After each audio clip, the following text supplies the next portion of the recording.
तो जियो इंजीनियरिंग से क्या समझते हैं? ये कोई मेडिकल इंजीनियरिंग कोई और इंजीनियरिंग नहीं है, ये जियो इंजीनियरिंग है। तो जियो मतलब क्या? अर्थ।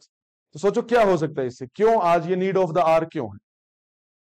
अभी प्लान्स हैं, अभी पूरी तरीके से किया नहीं है, कॉन्सेप्ट बेस में है, पर क्या क्या इसमें आ सकता है सोचो। जियो इंजीनियरिंग से क्या समझते हैं अगर सिंपली मैं आपसे ये पूछूं? टेक्नोलॉजी तो मतलब जो जैसे क्लाइमेट चेंज जैसे फार्मिंग बताया हाँ ठीक है। तो का यूज भी किया जा सकता है जिससे कि हम आने वाली जनरेशन को भी अपने लिए बेटरमेंट को हाँ जैसे ठीक है, बहुत बढ़िया आपने बताया, कुछ एक एग्जांपल अगर कोट कर सके। जैसे इलेक्ट्रिक मशीन का यूज हाँ जो हाइड्रोजन नहीं, का वो अलग चीज है, पर्टिकुलरली इसी पे स्टिक करते हैं, इसी पे ही। जियो इंजीनियरिंग में वो थोड़ी अलाइड चीजें हो गई, पर्टिकुलरली अगर इस टर्म पे स्टिक करें। आर्टिफिशियल हाँ क्लाउड सीडिंग वाला हो सकता है, ठीक है गुड। और कुछ एग्जांपल देखो, सिंपली जियो इंजीनियरिंग क्या है, मतलब इस तरह से साइंटिफिक तरीके से इंटरफेरेंस करना, इंटरवीन करना to reverse the impact of climate change. मतलब जैसे पिछले कई सालों से आपको पता है, पिछली कई दशक से, कि बहुत सारी चीजें इंडस्ट्रियलाइजेशन बहुत ज्यादा हुई है, व्हीकल्स का यूज बहुत ज्यादा हुआ है, उससे धरती का तापमान क्या हो रहा है, कम हो रहा है कि ज्यादा हो रहा है? ज्यादा हो रहा है। अब ह्यूमन की, मतलब जो हमारी ह्यूमन एक्टिविटीज हैं जिसको हम बोलते हैं एंथ्रोपोजेनिक एक्टिविटीज, उनकी वजह से अगर धरती का तापमान बढ़ रहा है, और तापमान बढ़ने से आपको पता है कई तरह की समस्याएं आएंगी। ग्रीन हाउस इफेक्ट जब बढ़ेगा तो ग्लोबल वार्मिंग होगी, उससे आगे फर्दर बहुत सारी प्रॉब्लम्स आएंगी, जो हमने पहले डिस्कस किया था फिजिकल ज्योग्राफी में। तो अब वो एंथ्रोपोजेनिक एक्टिविटी की वजह से हो रहा है, तो अब इंसान को ही उसको कम भी करना है। एक तरीका तो कम करने का क्या है, जो कि कर भी रहे हैं, इतने सारे इंटरनेशनल जो कॉन्फ्रेंसेज होती हैं क्लाइमेट से संबंधित, यूएनएफसीसी की जितनी मीटिंग्स होती हैं, जो कोप चाहे 19 हो, 20 हो, 21 हो, 22 हो, जो भी कोप की मीटिंग्स होती है, कॉन्फ्रेंस ऑफ पार्टीज की मीटिंग होती है, उन सब में यही पॉइंट बार बार आता है कि to mitigate the impact of climate change, या टू मिटिगेट क्लाइमेट चेंज। तो क्लाइमेट चेंज को हमने कम करना है, वो ज्यादा क्लाइमेट चेंज ना हो। तरह तरह के टारगेट सेट किए हैं, आपको पता है कि 2050 तक नेट न्यूट्रलिटी तक आना है, और जीरो इमिशन तक आना है। उसके अलावा इंडिया ने 2070 अपना टारगेट रखा है, वो सारी चीजें हैं। लेकिन ये जो पॉइंट्स हैं, ये है साइंटिफिक इंटरवेंशन। एक तरीका क्या हो सकता है, आपने किसी चीज को रोकना है, जैसे मान लीजिए कोरोना बीमारी है, एक तरीका तो यह है कि मास्क लगाइए, अपने आप को सैनिटाइज रखिए, मतलब हर चीज आप बेहतर तरीके से रखेंगे, आप कोरोना से दूर रहेंगे। एक तरीका तो वो है, वो तो आप प्रिवेंट कर रहे हैं। लेकिन सोचो हो ही गया मान लीजिए, तो फिर उसके बाद तरीका क्या होना चाहिए, उसको रोकने का। फिर होना चाहिए कि बंदा बचाना कैसे है। तो क्लाइमेट चेंज के लिए दो तरीके हैं, एक तो मेजर्स हैं प्रिवेंटिव मेजर्स। वो प्रिवेंटिव मेजर्स आपको पता है कि जी सीएफसी का यूज कम करना है, वो जो ऑलरेडी एक हद तक तो मतलब उसको एंड कर ही दिया है, या एमिशंस कम करने हैं, BS6 इंजन जो है वो गाड़ियों में अब आ गए हैं। इंडस्ट्रीज में तरह तरह के जो उपकरण लगाए जा रहे हैं कि जो इसका जो इंपैक्ट है क्लाइमेट में वो कम से कम हो। एक तरीका तो वो है, वो कौन सी वाली अप्रोच है, वो प्रिवेंटिव अप्रोच है, कि क्लाइमेट चेंज जो है उसको रोकना है तो गैसेस को कम से कम रिलीज किया जाए, तो इस तरह से ज्यादा पेड़ पौधे लगाए जाएं। ये एक अप्रोच तो ये है। एक दूसरी अप्रोच भी हो सकती है, मतलब इंजीनियरिंग तरीके से, टेक्नोलॉजी के माध्यम से अगर वैसा करें, हालांकि पेड़ पौधे भी हम इसमें शामिल कर सकते हैं, और कुछ अगर और चीजें हम सोचें, सोचो वो क्या हो सकता है। वो मेन चीज है जो आपने बताना है, वो नेचर में भी होती है पर आर्टिफिशियली भी कर सकते हैं। उदाहरण के लिए समझो, जब हमने फिजिकल ज्योग्राफी में एटमॉस्फेयर वाला टॉपिक किया था, तो उसमें मैंने आपको सन रेडिएशंस के बारे में पूरा डिटेल में बताया था। सूर्य से जो किरणें आती हैं, जो रेडिएशंस आती हैं, वो कौन सी वाली होती हैं? शॉर्ट वेव होती हैं, वो शॉर्ट वेव वाली होती हैं। लेकिन अर्थ जब बाद में एमिट करती है, वो कौन सी होती है? लॉन्ग वेव टेरेस्ट्रियल रेडिएशन, या लॉन्ग वेव टेरेस्ट्रियल जो वेव्स होती हैं उनको सिंपली हम बोलते हैं, या इंफ्रारेड हम उनको बोल देते हैं। तो सोचो, अब दो तरीके हैं। एक तरीका तो ये कि सूर्य से जो किरणें आ रही हैं जो धरती पे पहुंचेगी, एक तरीका ये है उनको कहां पे रोक लिया जाए, उनको ऊपर ही रोक लिया जाए। हीट बजट मैंने आपको करवाया है डिटेल में, तो आपने देखा सूर्य की सारी किरणें जो है 100 की 100 वो नीचे नहीं पहुंचती हैं, कुछ तो एटमॉस्फेयर में स्कैटर कर जाती हैं, कुछ जो है बादलों से टकरा के वापस चली जाती हैं, कुछ सतह में पहुंचती हैं। लेकिन धरती में पहुंचने के बाद भी जो ये पोलर रीजन है, जहां पे बर्फ बहुत ज्यादा है, और बर्फ ज्यादा है तो मतलब वहां पे क्या है, वहां पे जो एल्बिडो का प्रभाव है वो बहुत ज्यादा है। एल्बिडो तो समझ रहे हैं ना क्या बताया था, जो रिफ्लेक्शन पावर है, जो रिफ्लेक्टिव पावर है, तो एल्बिडो के कारण जो है मोस्टली तो सीधे टकरा के as it is bounce back कर जाती है without hitting the earth surface. तो ये एल्बिडो जो है ये बहुत बेहतर है। ये तो नेचर वाली है ना, जो नेचर में अपने आप है। अगर इंसान चाहे तो इस एल्बिडो को क्या कर सकते हैं, इसको बढ़ा सकते हैं। कम नहीं करनी है, एल्बिडो बढ़ानी है। एल्बिडो बढ़ाने का मतलब ये हुआ, आप सोचो कि 100 यूनिट जो है वो सन से हमारी तरफ आ रहे हैं। एक मैं एग्जांपल दे रहा हूं हाइपोथेटिकल। अब सोचो जो 2 यूनिट इस पोलर एरिया में टकरा रहे हैं, वो टकराने के साथ सीधे एकदम क्या हो जा रहे हैं, बाउंस बैक करके वापस चले जा रहे हैं, तो उसको क्या बोलेंगे, एल्बिडो बोलेंगे। तो अगर मान लो 2 एल्बिडो है तो धरती पे कितने बचे, 98। सोचो एल्बिडो को बढ़ा दें और 10 कर दें, तो धरती में सूर्य की एनर्जी के कितने यूनिट बचेंगे, 90 ही बचेंगे। तो वो फिर ज्यादा फायदेमंद रहेगा। क्लियर हो गया मैंने क्या कहा। अभी टॉपिक कर नहीं रहे, हम एक एक करके समझेंगे। पावर पॉइंट में मैं आपको समझाऊंगा, 1 बाय 1 सारे पॉइंट्स करेंगे। पर अभी हमने एक आइडिया लिया कि ये तो नेचर वाली एल्बिडो है, हम आर्टिफिशियल तरीके से क्या कर सकते हैं, इसको इंक्रीज कर सकते हैं। उदाहरण के लिए सोचो भारत का थार मरुस्थल है, यह ड्राई बेल्ट है, सूखे इलाके हैं।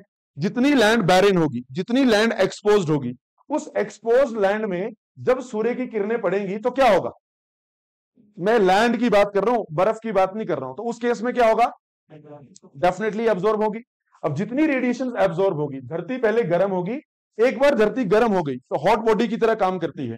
और कोई भी हॉट बॉडी आपको पता है रेडिएशंस को क्या करेगी, वापस फिर वो एमिट करेगी, फिर वो अपने आप एक हीट सोर्स बनेगी। और जो रेडिएशंस वापस भेजती हैं वो होती है कौन सी वाली, लॉन्ग वेव टेरेस्ट्रियल रेडिएशन। पर ये धरती से एस्केप हो ही नहीं पाती हैं, क्योंकि इनको कौन ट्रैप कर लेता है, इनको गैसेस ट्रैप कर लेती हैं। तो अगर हम कुछ ऐसा कर दें कि वो जो खाली बैरन लैंड है, अगर उसको किससे कवर कर दें, सोचो बड़े बड़े शीशे लगाए जाएं, उसके ऊपर बड़े बड़े मिरर्स लगाए जाएं, या मान लीजिए जैसे सोलर एनर्जी वाले पॉइंट चल रहे हैं कि सोलर पैनल हो, जगह जगह ऐसे सोलर पैनल लगा दिए जाएं या बड़े बड़े मिरर्स लगा दिए जाएं। उन मिरर्स की वजह से क्या होगा, जैसे ही सोलर लाइट पड़ेगी वो पड़ते ही एकदम क्या हो जाएगी, वो रिफ्लेक्ट हो जाएगी। देखो अभी एक कॉन्सेप्ट में आपके माइंड में आ रहा होगा कि जी इतने सारे शीशे कहां पे लगाएंगे, फिर तो सारी जमीन हमें शीशों से भरनी पड़ेगी। एक कॉन्सेप्ट के रूप में, जैसा मैंने आपको कहा कि जो मेन मेन एरियाज होंगे, जैसे सहारा हो गया, थार हो गया, जितनी जो एक्सपोज्ड सरफेस है, तो वहां पे एटलीस्ट ट्राई की जा सकती है। कुछ तो परसेंटेज का फर्क पड़ेगा, क्योंकि बहुत ज्यादा टेम्परेचर तो कम नहीं करना ना, 1 डिग्री भी कम हो जाए तो बहुत बड़ी बात होगी। तो एवरेज टेम्परेचर 1 डिग्री भी धरती का कम होगा तो बड़ी बात होगी उसके लिए। तो एक पॉइंट नहीं है, ऐसे देयर आर सेवरल वे, बहुत सारे तरीके हैं जिनसे जो है हम इस तापमान को कम कर सकते हैं। क्लियर हो गया। अब देखिए, ये तो है क्लाइमेटिक इंजीनियरिंग का जस्ट एक कॉन्सेप्ट मैंने आपको बताया। अब 1 बाय 1 जो है हम पावर पॉइंट इसको करेंगे।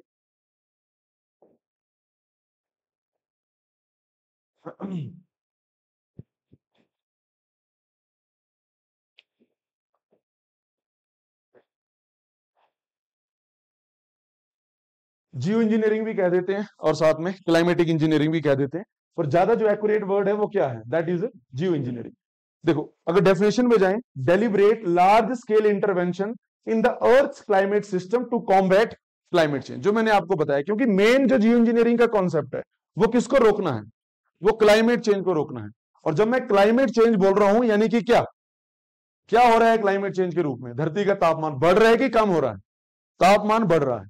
तो जो तापमान बढ़ रहा है, उस बढ़ते हुए तापमान को हमने रोकना है, सिंपली ये इसका मतलब है। तो इसको क्या बोलेंगे हम, सिंपली जियो इंजीनियरिंग। तो जियो इंजीनियरिंग क्या है, ऐसे तौर तरीके हैं, वो इंटरवेंशंस हैं जिनके माध्यम से we can reverse the impact of climate change, जिनके माध्यम से हम उस क्लाइमेट चेंज को क्या कर सकते हैं, उसको रोक सकते हैं। रिवर्स करने का मतलब अभी जो ट्रेंड है वो टेम्परेचर इंक्रीजिंग का है कि डिक्रीजिंग का है, इंक्रीजिंग का ट्रेंड है। तो इस ट्रेंड को हमने रिवर्स करना है ताकि वो कम हो जाए। अगर रुक भी जाए तब भी बहुत बड़ी बात होगी, कि जैसे मान लो एवरेज, मान लो टेम्परेचर 40 डिग्री है, फिर 41 है, फिर 42 है, 43 है, अगर एक पे भी हम रोक दें, 42 पे भी रोक दें, तब भी बहुत बड़ी बात होगी। कम करना तो फिर दूर की बात है। क्लियर हो गया, ठीक है। अब एक एक करके जो है इसके पॉइंट्स हम समझेंगे, इसकी टेक्नोलॉजीज हम समझेंगे। देखो 2 तरह की टेक्निक्स इसमें आती हैं। पहली है कार्बन डाइऑक्साइड रिमूवल और दूसरी आएगी सोलर रेडिएशन मैनेजमेंट। अब ये 2 मैंने क्यों ऐसे मेंशन किए हैं, थोड़ा सा इसके बारे में समझ लेते हैं, ऐसे ही क्लियर नहीं होगा।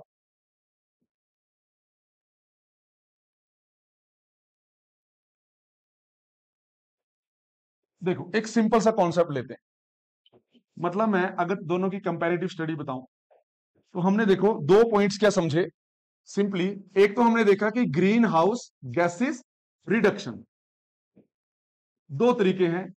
किसके 2 तरीके मैं बोल रहा हूं, जियो इंजीनियरिंग के 2 तरीके हैं। एक तो ग्रीन हाउस गैसेस रिडक्शन, या सिंपली क्या बोल सकते हैं, रिमूवल। अगर ग्रीन हाउस गैसेज ना बोले तो मोस्टली क्या लिखा रहता है, कार्बन डाइऑक्साइड रिमूवल, क्योंकि कार्बन डाइऑक्साइड अपने आप में क्या है, it is a potent green house gas. ठीक है, ये हमें पता है। एक तरीका तो ये है कि हम ग्रीन हाउस गैसेस को ही कम कर दें, दूसरा तरीका ये है कि हम सूर्य की किरणें उस पर कुछ छेड़छाड़ कर दें, यानी कि सोलर रेडिएशन मैनेजमेंट।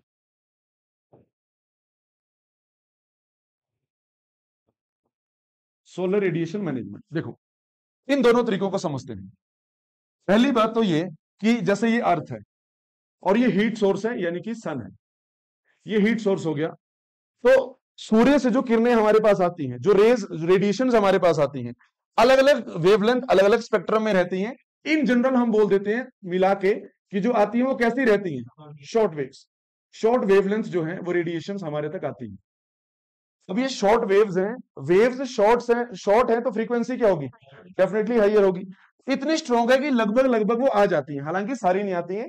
कुछ एटमॉस्फेयर में क्या होती है, कुछ स्कैटर होती हैं, कुछ बादलों से टकरा के एल्बिडो के कारण वापस चली जाती हैं, कुछ धरती में बर्फ के कारण टकरा के वापस चली जाती हैं। लेकिन जो भी रेडिएशन धरती में पहुंचती है उसकी वजह से जमीन गर्म होगी, जैसा कि मैंने कहा।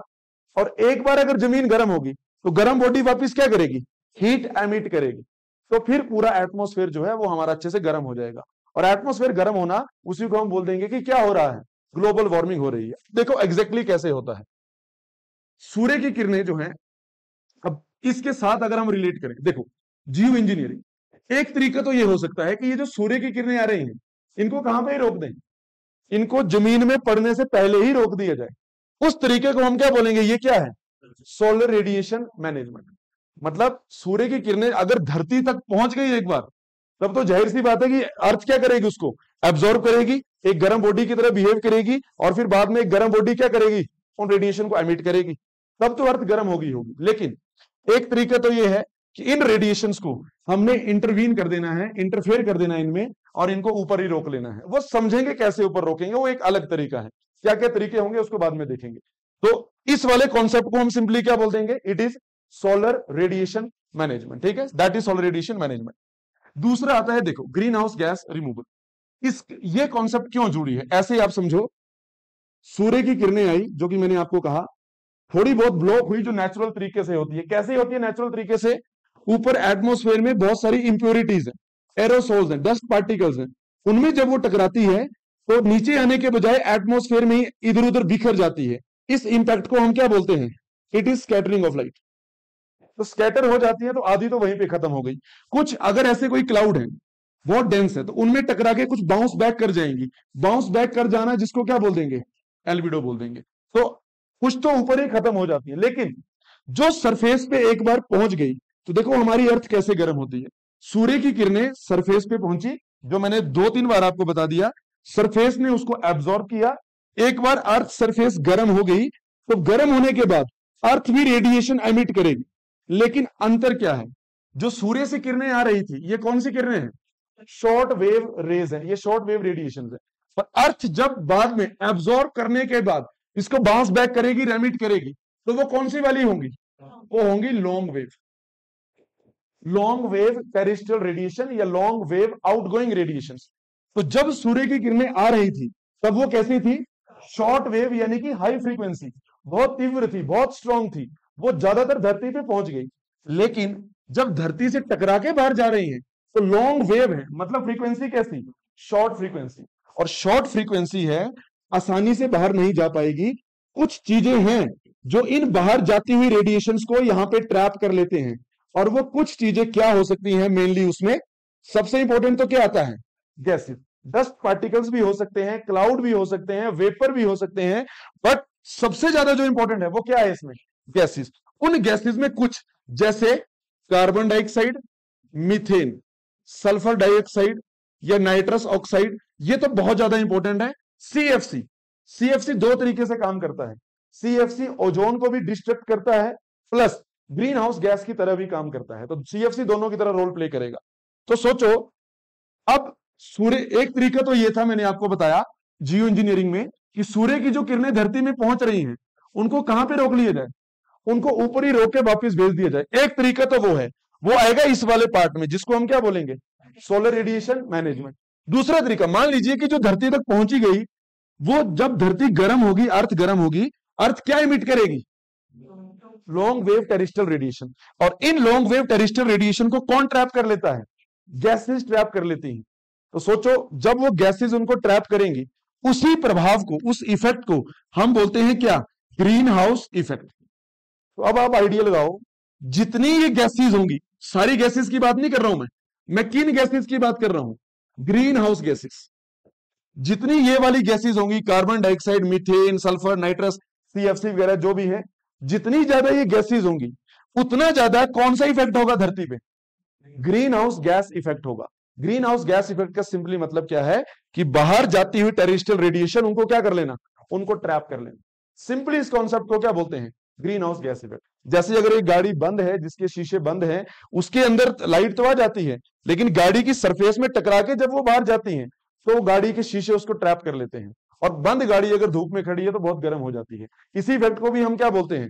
Green house gas effect. पर वो तो आर्टिफिशियल तरीका है। नेचर का तरीका क्या है? नेचर में कोई ऐसा ढक्कन नहीं लगा है गाड़ी के शीशों की तरह, वहां पे ये ढक्कन का काम कौन करेगा? ये गैसेस काम करती हैं। तो सोचो, अगर रेडिएशन ऊपर ही रोक लेनी है, तब तो वो क्या हो गया? Solar radiation management. लेकिन फिर भी रेडिएशन जो धरती पे पहुंचेंगी और फिर बाउंस बैक करके जो वापिस जाएंगी, उन वापिस जाती हुई रेडिएशन को कौन रोक लेता था? ग्रीन हाउस गैसेस, जिनमें सबसे इंपॉर्टेंट क्या है? Carbon dioxide. क्यों ना इस गैस को ही कम कर दिया जाए? अगर इस CO2 को कम कर दिया जाए, तो अर्थ से जो रेडिएशन टकरा के वापिस जाएंगी, मतलब एब्जॉर्ब के बाद अर्थ जब रिफ्लेक्ट करेंगी, जब इनको वापिस भेजेंगी, एमिट करेंगी, जो वापिस जाएंगी, तो उनको आप रोकने के लिए कौन नहीं होगा? CO2 होगी, पर उस लेवल पे नहीं होगी, उतने ज्यादा लेवल पे नहीं होगी। और जब उतने ज्यादा लेवल पे नहीं होगी, तो अपने आप धरती का जो तापमान है, हमारे एटमॉस्फेयर का तापमान, वो इंक्रीज होगा कि डिक्रीज होगा? वो डिक्रीज होगा। तो अभी हमने पॉइंट्स नहीं पढ़े हैं, मैंने बस आपको सिंपली समझाया जियो इंजीनियरिंग का मतलब क्या है। वो इंटरवेंशंस हैं जिनके माध्यम से we can reverse the trends of climate change, ठीक है, या we can reverse the impact of climate change. हम उस क्लाइमेट चेंज को उल्टा कर सकते हैं, उसको रोक सकते हैं। वो जियो इंजीनियरिंग था। दोनों तरीके मैंने आपको समझा दिए, अभी एक एक करके पॉइंट्स करेंगे, पर सिंपली दो ही कैटेगरीज में आता है। एक उन रेडिएशंस को ऊपर ही रोक लेना, या अगर अर्थ तक पहुंच भी जाए, कुछ ऐसा कर देना कि पहुंचते ही सीधे वापस चले जाएं टकरा के, जिसको सिंपली हम क्या बोलते हैं? एल्बिडो। जैसे एल्बिडो ज्यादा किसका होता है? बर्फ का ज्यादा है, या एक शीशे मिरर वाली जो सरफेस है, लेंस है, उसका एल्बिडो बहुत ज्यादा है। कुछ ऐसा कर दें कि हम धरती का एल्बिडो बढ़ा दें, या कुछ ऐसा कर दें कि ऊपर ही ये रेडिएशन स्कैटर हो जाए और नीचे तक ज्यादा ना पहुंचे। क्लियर हो गया? और अगर जो पहुंची गई, तो वो नुकसानदायक इसलिए है क्योंकि जब वो वापिस जाती हैं, तो उनको कौन ट्रैप कर लेता है? Green house gases. और ग्रीन हाउस गैसेस में जो सबसे ज्यादा मात्रा में है, वो कौन है? Carbon dioxide. हालांकि पोटेंशियल की बात करें तो सबसे ज्यादा पोटेंशियल किसका है? तब मीथेन का है, पर मीथेन इतनी ज्यादा नहीं, पर CO2 बहुत ज्यादा है।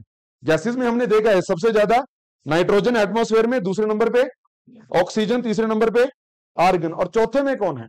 वो कार्बन डाइऑक्साइड। तो इन एटमॉस्फेयर में फोर्थ नंबर की ये गैस है। तो इसलिए बहुत अधिक है, इसलिए ज्यादा जो चैलेंज है। तो जब मैं ग्रीन हाउस गैस रिडक्शन बोल रहा हूं, रिमूवल बोल रहा हूं, तो मेनली किसको कम करने की बात हो रही है? कार्बन डाइऑक्साइड को कम करने की बात हो रही है। क्लियर हो गया इतना? ठीक है, अब एक एक करके इनको समझेंगे सारे तरीकों को। तो दो कैटेगरीज में आएगा जियो इंजीनियरिंग। एक है कार्बन डाइऑक्साइड रिमूवल, जिसको बोलेंगे ग्रीन हाउस गैस रिमूवल, और दूसरा आएगा सोलर रेडिएशन मैनेजमेंट। दोनों में इसको समझेंगे। जैसे पहला है कार्बन डाइऑक्साइड रिमूवल या ग्रीन हाउस गैस रिमूवल। देखिए, जो ग्रीन हाउस गैस है, it directly counters the increased green house effect and ocean acidification. ये पॉइंट भी हम साथ में समझेंगे, ओशियन एसिडिफिकेशन वाला थोड़ी देर में आपको क्लियर हो जाएगा। पहले मेनली CO2 में स्टिक करते हैं। देखो, एफोरेस्टेशन या रिफोरेस्टेशन भी हम बोल देते हैं। सीधा सा एक तरीका तो CO2 को कम करने का क्या है? ज्यादा से ज्यादा क्या लगाए जाए? पेड़ लगाए जाए। जितने ज्यादा पेड़ लगाए जाएंगे, वो पेड़ ही CO2 को क्या कर लेंगे? इसको अब्सॉर्ब कर लेंगे। क्यों कहां क्यों जरूरत है पेड़ पौधों को? इसकी फोटोसिंथेसिस के लिए डेफिनेटली, और उसके बदले में पेड़ क्या रिलीज कर देंगे? ऑक्सीजन। तो इसमें तो कुछ एक्सप्लेन करने वाला है। एफोरेस्टेशन, तरह तरह के वन महोत्सव से लेकर कई तरह की प्लांटेशन ड्राइव जो है, कई स्कीम जो है सरकार शुरू करती है। नेक्स्ट है बायोचार। देखो, ये थोड़ा सा इसको समझ लेते हैं अच्छे से, बायोचार क्या है।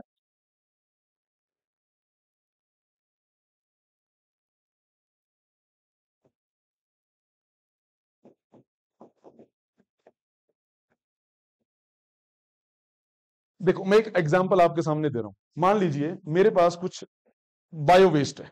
बायो वेस्ट बोलने का मतलब कि मैंने एक पेड़ काटा, मान लीजिए घर पे कोई काम चल रहा था, लकड़ी का काम चल रहा था, या कहीं पे भी जो वेस्ट जो लकड़ी होती है, एक तरीका तो ये है कि इस वेस्ट लकड़ी को हम चूल्हे में जला दें।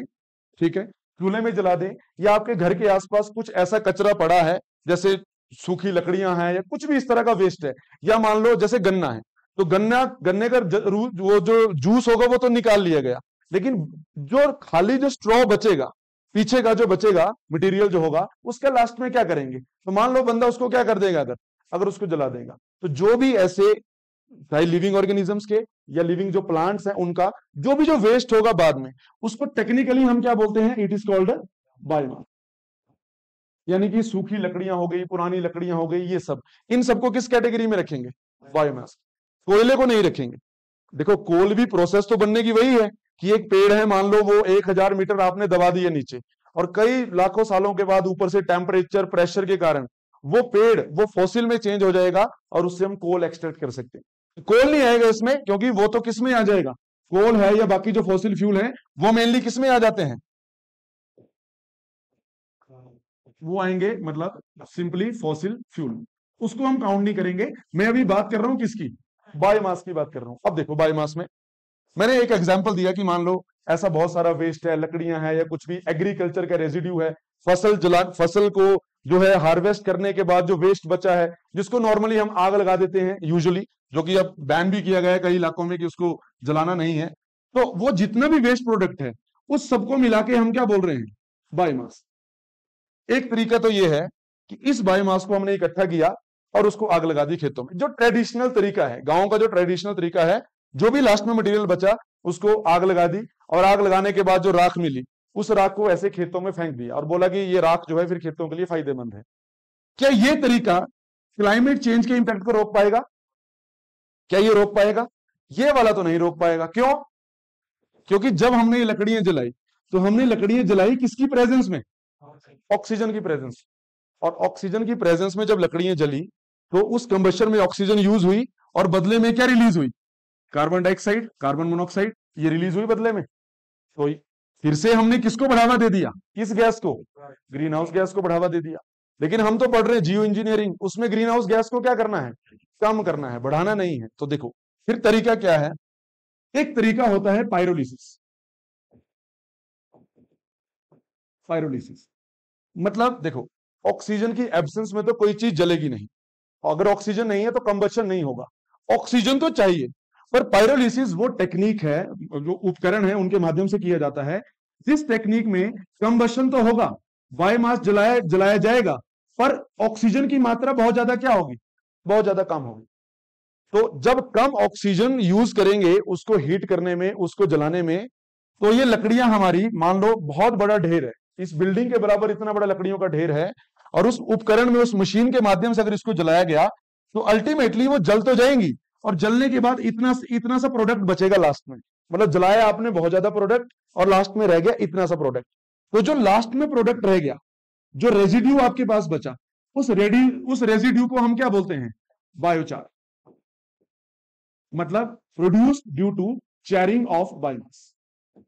एक बायोमास है, उसको इंसिनरेट करना, उसको भस्म करना, उसको जलाना, उसको भूनना, कुछ भी हम शब्द यूज कर सकते हैं। उसके बाद जो मटेरियल बचेगा उसको हम क्या बोलेंगे? That is biochar. पर दोनों में अंतर है। जब हमने लकड़ियां ऐसे खेतों में जला दी थी, तब भी हमारे पास राख आई थी। हमने स्पेशल मशीन में उसको जलाया, किस प्रोसेस से? पायरोलिसिस से, तब भी हमारे पास वो राख आई। इतना सा वो बन गया स्ट्रक्चर, छोटा सा राख ही बनी, लास्ट में एशेज ही बचेंगी। इन दोनों में अंतर क्या है? इनमें बायोचार किसको बोलेंगे? इसको बोलेंगे या इसको बोलेंगे?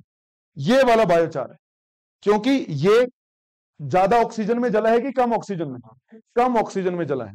तो मतलब इसके अंदर ये जो राख है, इसके अंदर CO2 है, गैस के रूप में तो नहीं, पर प्रॉपर किसके रूप में? कार्बन के रूप में।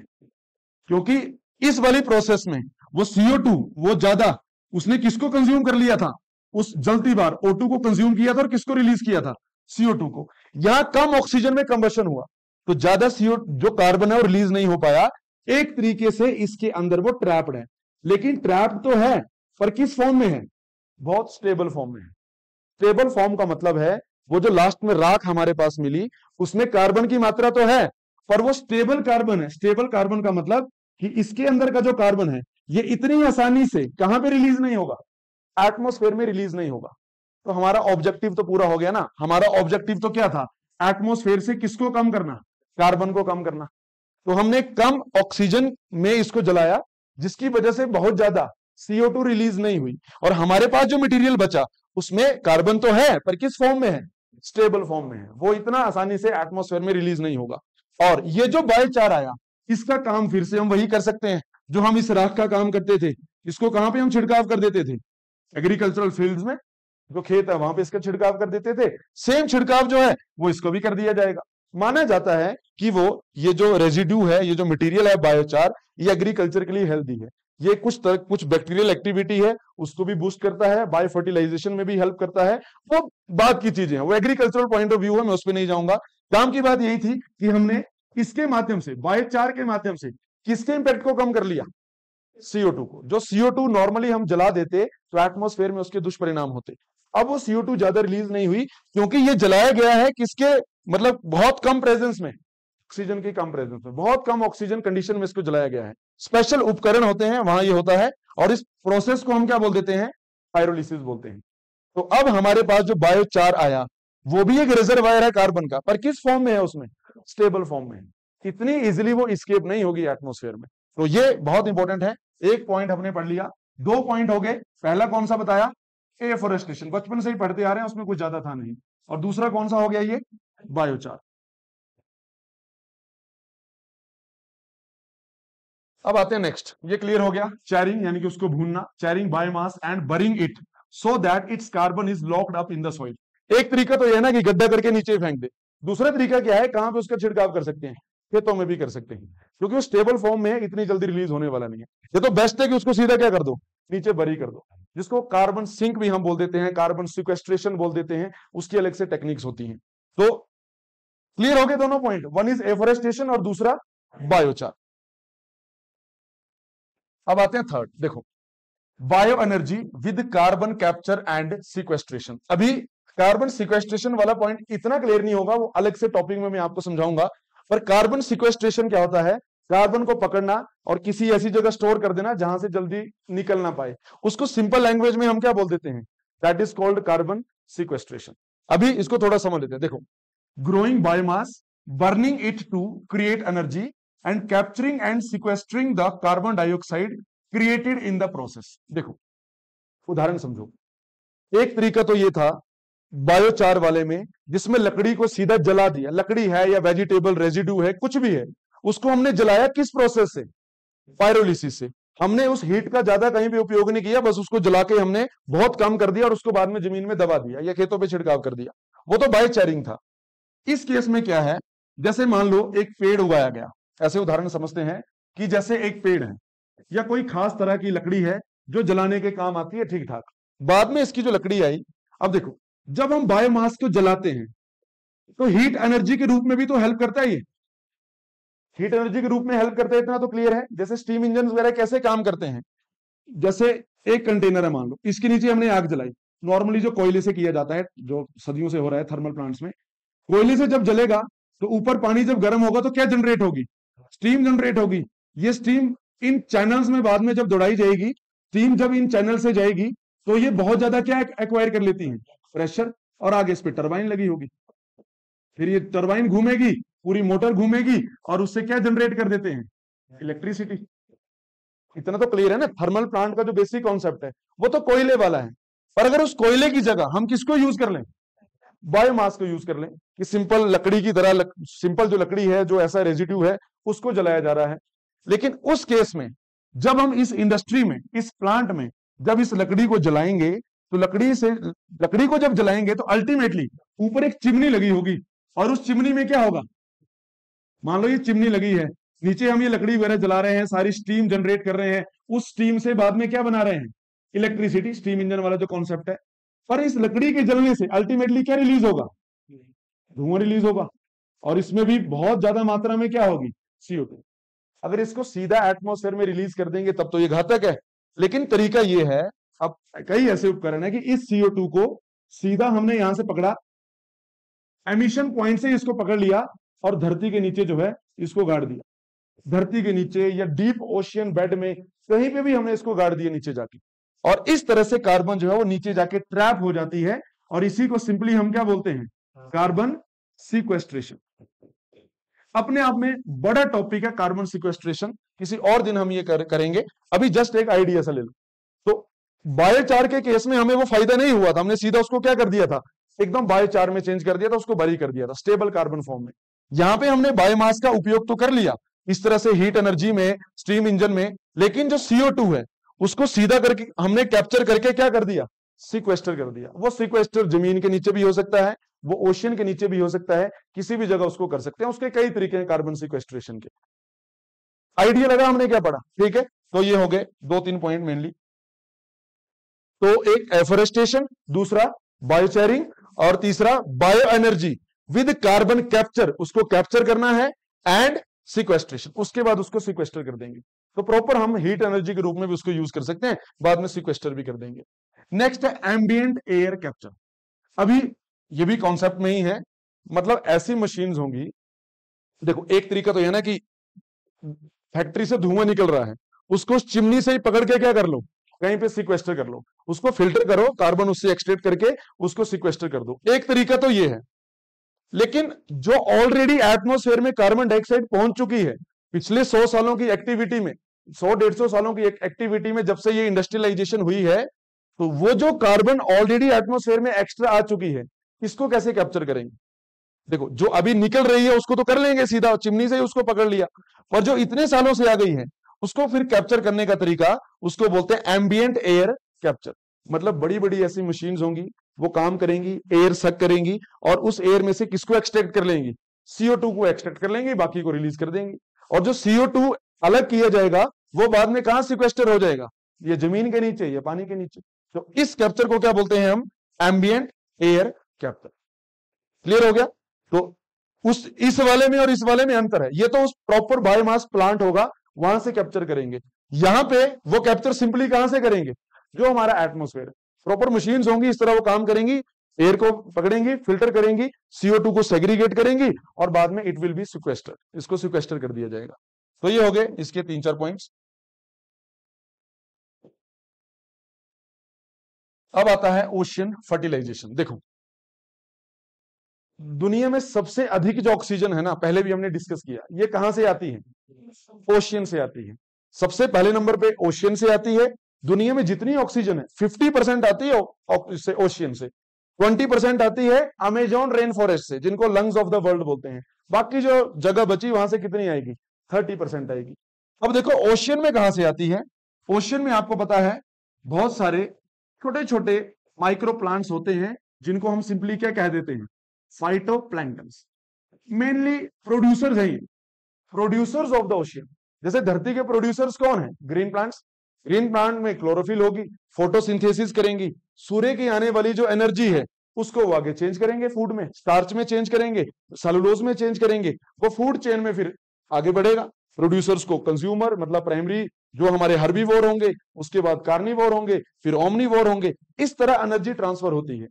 तो धरती के प्रोड्यूसर तो मैंने आपको बता दिए ग्रीन प्लांट्स, लेकिन समुद्र के अंदर जो प्रोड्यूसर्स हैं वो कौन होते हैं, फाइटोप्लैंक्टन। मतलब माइक्रो एल्गी होती है, कई तरह की एल्गी स्पीशीज होती हैं, और कई तरह के ऐसे छोटे छोटे प्लांट्स जो हैं समुद्र में, माइक्रो प्लांट्स, जिनको हम क्या बोलेंगे, फाइटोप्लैंक्टन। तो कितनी ऑक्सीजन देते हैं ये, 50%। मतलब ये कि जितने समुद्र में फाइटोप्लैंक्टन है ये फोटोसिंथेसिस करते हैं, और फोटोसिंथेसिस करने के लिए इनको क्या चाहिए, कार्बन डाइऑक्साइड चाहिए। तो कार्बन डाइऑक्साइड धरती की ये प्लैंक्टन यूज कर लेंगे, और फोटोसिंथेसिस के बाद एंड प्रोडक्ट के रूप में क्या रिलीज कर देंगे, ऑक्सीजन। तो वो ऑक्सीजन मेनली तो डिसॉल्व्ड स्टेट में ही ज्यादातर तो यहां भी रिलीज करते हैं, कई जीव जंतु उस पर भी फीड करते हैं। जैसे मछलियां हैं तो उनपे गिल्स हैं, पानी में घुली हुई ऑक्सीजन को लेने में समर्थ है मछलियां, फिश, तो वो वहां से ले लेंगे, अपटेक कर लेंगे। तो फूड चेन में ये बहुत ज्यादा जुड़ी है, और इस तरह से गैसियस एक्सचेंज में भी बहुत ज्यादा जुड़ी है। तो अगर जियो इंजीनियरिंग में ऐसा होगा कि अभी तो ये फाइटोप्लैंक्टन्स नॉर्मल है, इनकी जो डेंसिटी है वो नॉर्मल है, अगर ऐसी कुछ फर्टिलाइजर्स पानी में फेंक दिए जाए, समुद्र के पानी में खास तरह के फर्टिलाइजर फेंक दिए जाएं, उस फर्टिलाइजर की वजह से किसकी प्रोड्यूस ज्यादा होगी, किसका प्रोडक्शन ज्यादा होगा, फाइटोप्लैंक्टन का प्रोडक्शन ज्यादा होगा। और जितने फाइटोप्लैंक्टन ज्यादा होंगे उतना ज्यादा ये क्या करेंगे, किसको कैप्चर करेंगे, कार्बन डाइऑक्साइड को, और उतना ही रिजल्टेंट क्या रिलीज करेंगे, ऑक्सीजन को।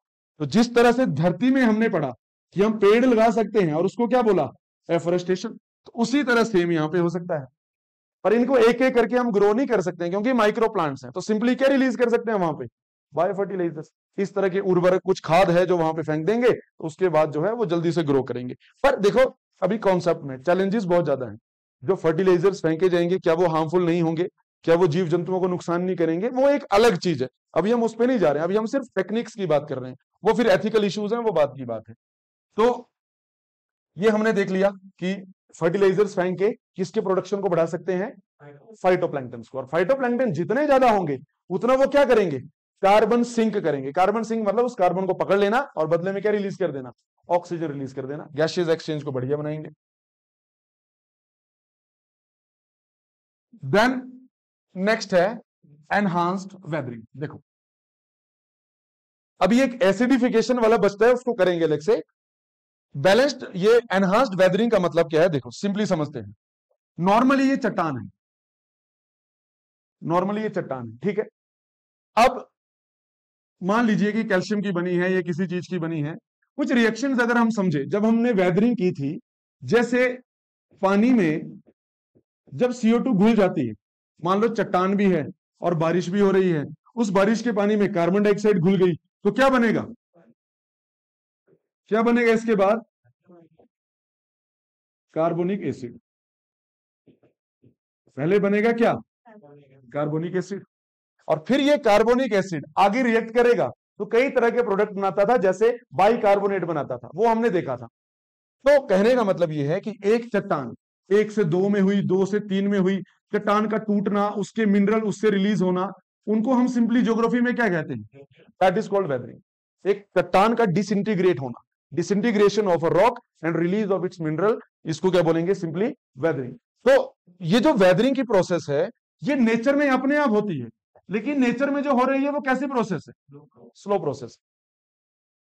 तो अगर इस प्रोसेस को हम एनहांस कर दें, अगर इस प्रोसेस को हम एनहांस कर दें, तो उससे कार्बन डाइऑक्साइड का जो इंपैक्ट है, कार्बन डाइऑक्साइड की मात्रा कम हो सकती है। देखो कैसे मात्रा कम होगी। पत्थर में कई तरह के ऐसे सब्सटेंस हैं, ऐसे मिनरल हैं जो किसके साथ रिएक्ट कर जाते हैं, कार्बन डाइऑक्साइड के साथ। मतलब उसी रिएक्शन को अगर हम देखें, जैसे H2O में CO2 मिली तो क्या बन गया, ये कार्बोनिक एसिड, सिंपली। अब यही कार्बोनिक एसिड अगर कोई लाइमस्टोन है, चूना पत्थर है, कैल्शियम कार्बोनेट है, तो क्या बना देगा, कैल्शियम बाइकार्बोनेट, कैल्शियम बाइकार्बोनेट बना देगा। तो एक तरीके से ये कार्बन जो है इसमें यूटिलाइज हो गई है, ये कार्बन इसमें यूटिलाइज हो चुकी है, किसके रूप में, बाइकार्बोनेट के रूप में। तो एटमॉस्फेयर की जो कार्बन है वो यूज हो गई चट्टानों में और किसी और प्रोडक्ट में वो चेंज हो गई। उसी तरह मान लीजिए कि ये चट्टान मैग्नीशियम कार्बोनेट होती, तो सेम यही कार्बोनिक एसिड इसके साथ मिलता, ये मैग्नीशियम कार्बोनेट के साथ, और ये क्या बनाता, मैग्नीशियम बाइकार्बोनेट। तो देखो एटमॉस्फेयर की हमने तो क्या कम कर दी इसके माध्यम से, कार्बन डाइऑक्साइड को हमने कम कर दिया, क्योंकि एटमॉस्फेयर की कार्बन डाइऑक्साइड पानी में मिली, कार्बोनिक एसिड बनाया, और उसके बाद वो कैल्शियम कार्बोनेट के साथ रिएक्ट करके क्या बना देगी, कैल्शियम बाइकार्बोनेट। तो वो जो कार्बन डाइऑक्साइड है, जो एक ग्रीन हाउस गैस है और हमें नुकसान पहुंचा सकती है, कैसे नुकसान पहुंचाएगी, किसको ट्रैप करके, आउटगोइंग टेरेस्ट्रियल रेडिएशन को ट्रैप करके जो नुकसान पहुंचाएगी, टेक्निकली वो किसी न किसी प्रोडक्ट में ट्रैप हो चुकी है। मतलब वही कार्बन यूज होके यहां पे उसने क्या बना दिया है, बाइकार्बोनेट बना दिया है। आइडिया लगा मैंने क्या कहा। तो देखो ये तो अपने आप नेचर में प्रोसेस होती है, और नेचर में जो प्रोसेस होगी वो फास्ट होगी कि स्लो होगी, स्लो होगी। इसको फास्ट अप करने का क्या तरीका है, बढ़ाने का क्या तरीका है। जैसे 4 पत्थर रखे हैं, मान लीजिए 4 चूने के पत्थर हैं, इनको ग्राइंड किया उपकरण से, क्रश किया और उसको समुद्री बीच के किनारे फैला दिया या कहीं पे भी ग्राउंड में फैला दिया। तो कॉन्सेप्ट यही है, जितना ज्यादा क्या होगा, सरफेस एरिया, जितना सरफेस एरिया ज्यादा होता है उतनी केमिकल रिएक्शन जो प्रोसेस है वो कम होगी कि ज्यादा होगी, वो ज्यादा होगी। तो जितना सरफेस एरिया होगा एक पत्थर अभी एकदम एनक्लोज्ड है, वो बाहर बाहर से ही रिएक्ट कर सकता था, आपने इसका पूरी तरह से पाउडर बना दिया, ये बहुत सारे टुकड़े करके ग्राउंड में उसको फैला दिया। अब ये जल्दी किसके साथ रिएक्ट कर जाएगा? कार्बन के साथ, और कोई ना कोई एंड प्रोडक्ट बनाएगा। तो कहने का मतलब ये है कि नेचर में प्रोसेस अपने आप होता है, वेदरिंग जिसको बोलते हैं, पर जियो इंजीनियरिंग तरीके से उस वेदरिंग को क्या कर सकते हैं? उसको एनहांस कर सकते हैं। और एनहांस करने का सिंपल तरीका मैकेनिकल ग्राइंडिंग। चट्टान है, उनके टुकड़े किए और उनको फेंक दिया। देखो, सारी चट्टानों को तोड़ने की आवश्यकता नहीं है, जिनमें बहुत ज्यादा पोटेंशियल है कार्बन को कैप्चर करने का, कुछ चट्टाने हैं जैसे ओलिवाइन, बासाल्ट, ये बहुत खास है। अगर इनको कुछ ऐसा किया जाएगा तो ये बहुत ज्यादा कार्बन जो है उसको ट्रैप कर लेते हैं, उसको कैप्चर कर लेते हैं। तो ये वाला पॉइंट हमने पढ़ लिया, दैट इज ओशियन फर्टिलाइजेशन पहले हो गया, और नेक्स्ट है एनहांस्ड वेदरिंग। क्लियर हो गई? चट्टाने बता दी, मेनली कौन सी? ओलिवाइन और बसाल्ट, खास करके ये हमें हेल्प कर सकती है।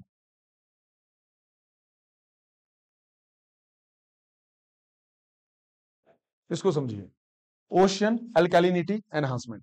देखो एक बार पढ़ लेते हैं, आपको क्लियर हो जाएगा। Grinding up, dispersing and dissolving rocks such as limestone, silicates और calcium hydroxide in the ocean, this will increase the ocean's ability to store carbon and directly ameliorate, या एमिलियोरेट यानी कि रिड्यूस करना ओशियन एसिडिफिकेशन। थोड़ा technical है पर समझ आ जाएगा। देखो सिंपल प्रोसेस समझो।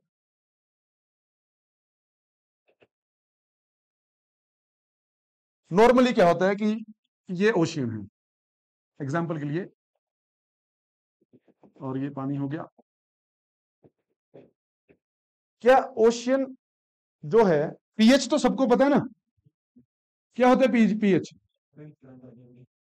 सिंपली लैंग्वेज में बोले तो पीएच क्या है? बाय डेफिनेशन बोले तो क्या है? Concentration of hydrogen ions moles per litre. मतलब किसकी कॉन्सेंट्रेशन की बात हो रही है? कौन से आयंस की बात हो रही है? Hydrogen ions. हाइड्रोजन आयंस जितने ज्यादा होंगे उतना वो पानी एसिडिक होगा। जितने ज्यादा, कौन से आयंस में बोल रहा हूं? हाइड्रोजन आयन जितने ज्यादा होंगे उतना ज्यादा वो पानी क्या होगा? एसिडिक होगा। अब देखो होता क्या है, कार्बन डाइऑक्साइड की वजह से अगर धरती में कार्बन डाइऑक्साइड बढ़ रहा है तो जो समुद्र हैं ये, इनकी एसिडिफिकेशन हो रही है या एल्कलिन हो रहे हैं? एसिडिफिकेशन हो रही है। थोड़ी देर में सारा क्लियर हो जाएगा। मैंने आपको कहा अभी दुनिया में एक बहुत बड़ी प्रॉब्लम क्या चल रही है? किसका? एसिडिफिकेशन होना। अभी हुआ नहीं है। देखो 7 न्यूट्रल पीएच है, 7 के ऊपर होगा तो हम क्या बोल देते हैं? अल्कलिन यानी कि बेसिक, और इससे कम होगा तो हम क्या बोल देते हैं? एसिडिक। अभी भी समुद्र के पानी का जो पीएच है वो 8 के ऊपर ही है, 8 पॉइंट समथिंग है। लेकिन पिछले 40-50 सालों में जितना पहले था, जैसे उदाहरण दे रहा हूं कि मान लो पहले 8.8 था, अब वो लगभग 8.3 8.4 के आसपास है।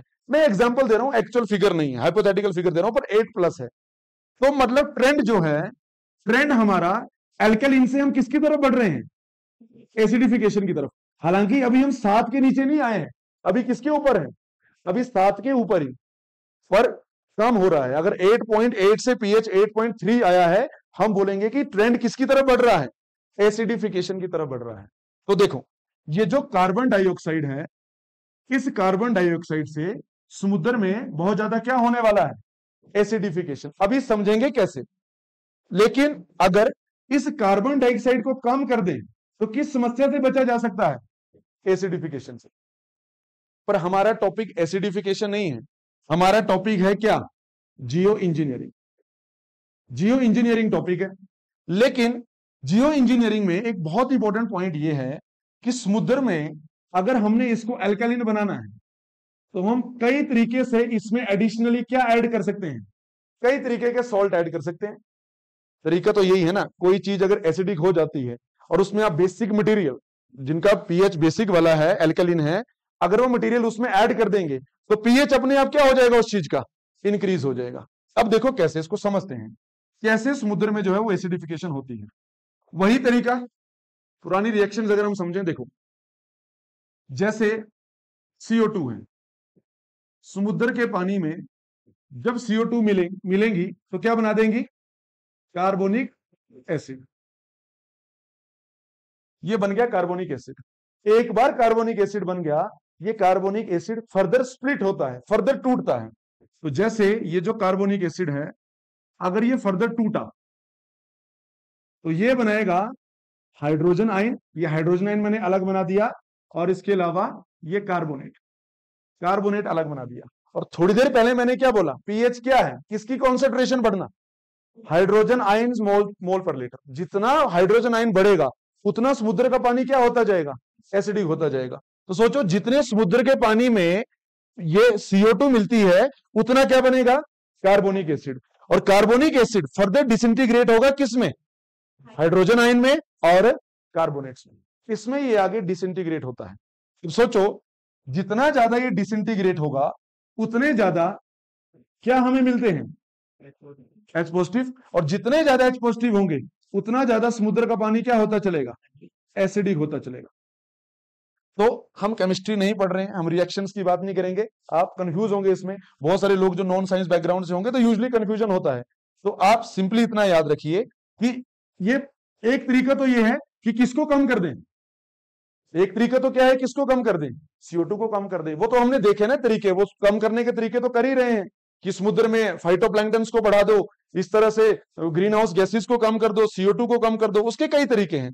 पर जो ऑलरेडी एसिडिक हो गया है तो सिंपल तरीका क्या है, इसमें हम एडिशनली क्या ऐड कर सकते हैं, बहुत सारे सॉल्ट ऐड कर सकते हैं।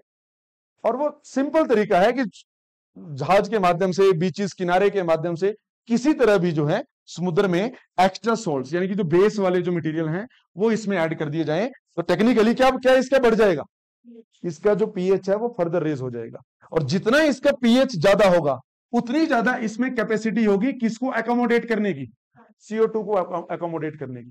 देखो किसी भी कोई भी चीज है उसका एक पॉइंट होता है जिसको हम क्या बोलते हैं, सैचुरेशन। जैसे एग्जांपल समझो पानी का गिलास है, इसमें मैंने 1 चम्मच चीनी डाली, मान लो 10 चम्मच आ सकते हैं इसमें चीनी के, 10 चम्मच के बाद घुलेगा नहीं, और 10th स्पून जब मैं ऐड करूंगा वो कौन सा पॉइंट होगा, सैचुरेशन पॉइंट। अब मैं अगर क्वांटिटी बढ़ा रहा हूं, 1 स्पून, 2 स्पून, 3, 4, 5, तो टेक्निकली इसमें चीनी घुलने की जो क्षमता है, कैपेसिटी, क्षमता, वो कम हो रही है कि ज्यादा हो रही है, वो कम हो रही है। उसी तरह हमारे समुद्र वो ठीक ठाक लेवल पे किसको एब्जॉर्ब कर लेते हैं, CO2 को एब्जॉर्ब कर लेते हैं, जिसको हम सिंपली क्या बोलते हैं, कार्बन सिंक। लेकिन अगर बहुत ज्यादा CO2 ऐड हो जाएगी तो समुद्र का पानी बहुत ज्यादा क्या हो जाएगा, जब वो ज्यादा एसिडिक होता चलेगा एक समय के बाद सैचुरेशन आ जाएगी और इसकी कैपेसिटी कम हो जाएगी किसको डिसॉल्व करने की, CO2 को डिसॉल्व करने की। तो हमने उस कैपेसिटी को बढ़ाना है, तो सिंपली तरीका क्या है, क्या ऐड कर सकते हैं, बेस या ऐसे सॉल्ट जो बेसिक मटेरियल्स हैं उनको हम उसमें ऐड कर सकते हैं। क्लियर हो गया। तो एक जनरल आइडिया हमने लिया, हम केमिस्ट्री नहीं पढ़ रहे हैं तो बस बेसिक आइडिया होना चाहिए।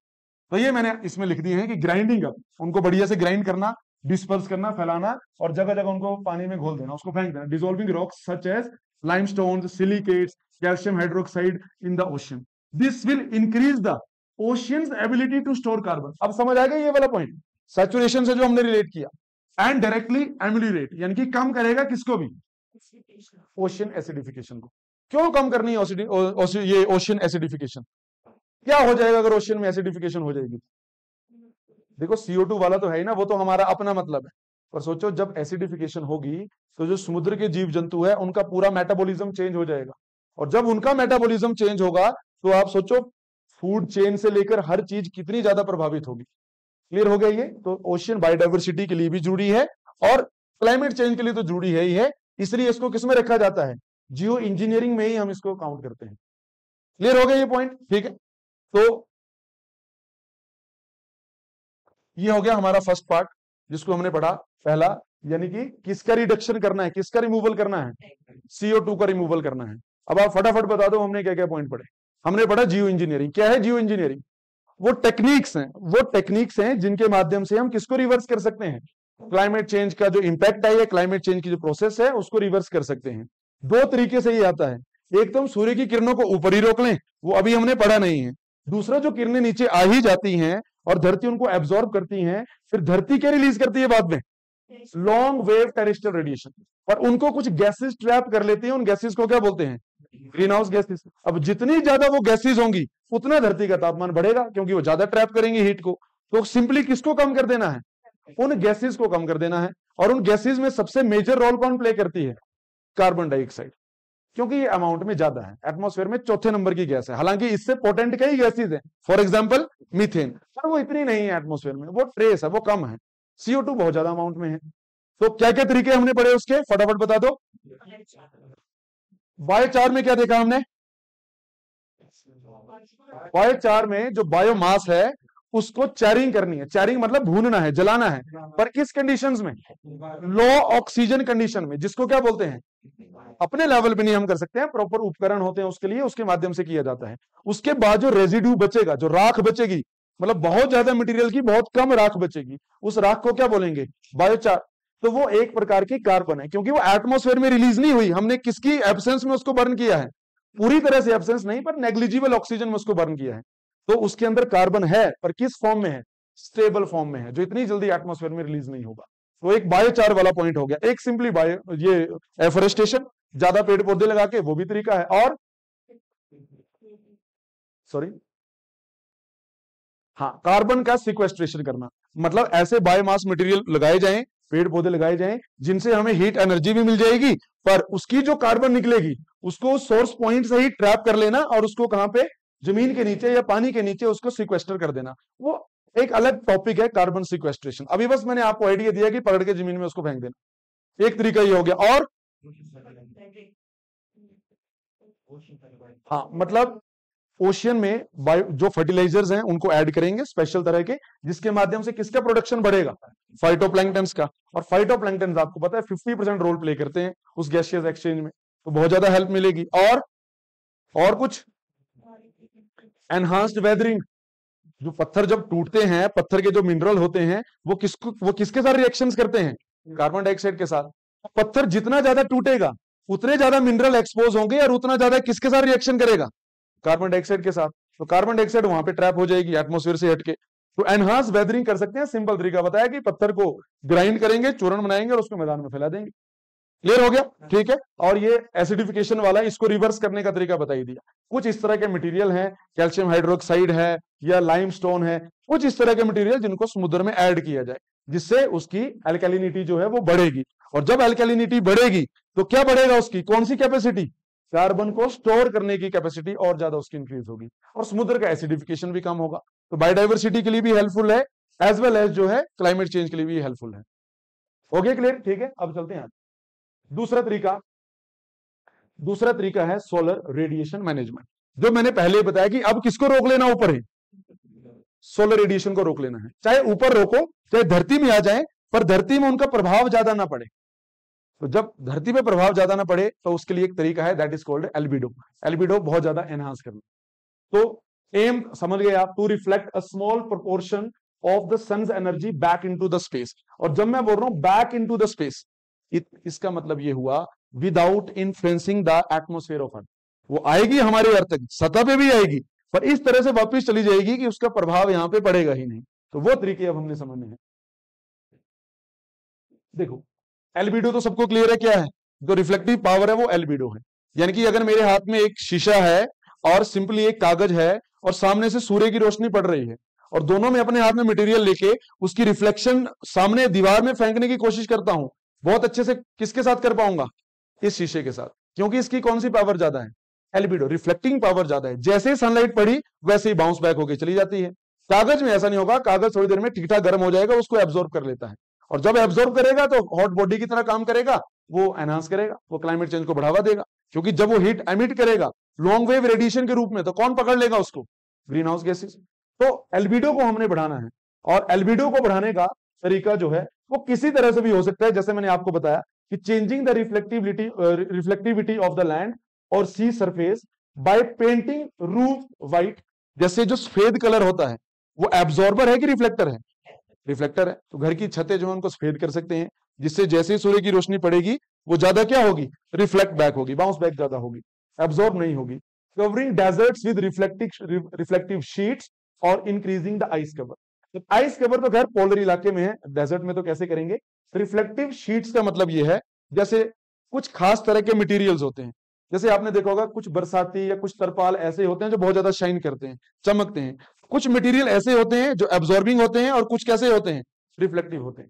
जैसे शीशे वाली कोटिंग है या कुछ ऐसी चीज है तो वो बहुत अच्छे से रिफ्लेक्शन करते हैं। तो जितना संभव हो सके, जो लार्ज डेजर्ट्स हैं जहां पे हीट का एब्जॉर्प्शन बहुत ज्यादा है, इंसोलेशन बहुत ज्यादा है, खास करके ट्रॉपिकल एरियाज में, तो वहां पे हम किसको इंक्रीज कर सकते हैं?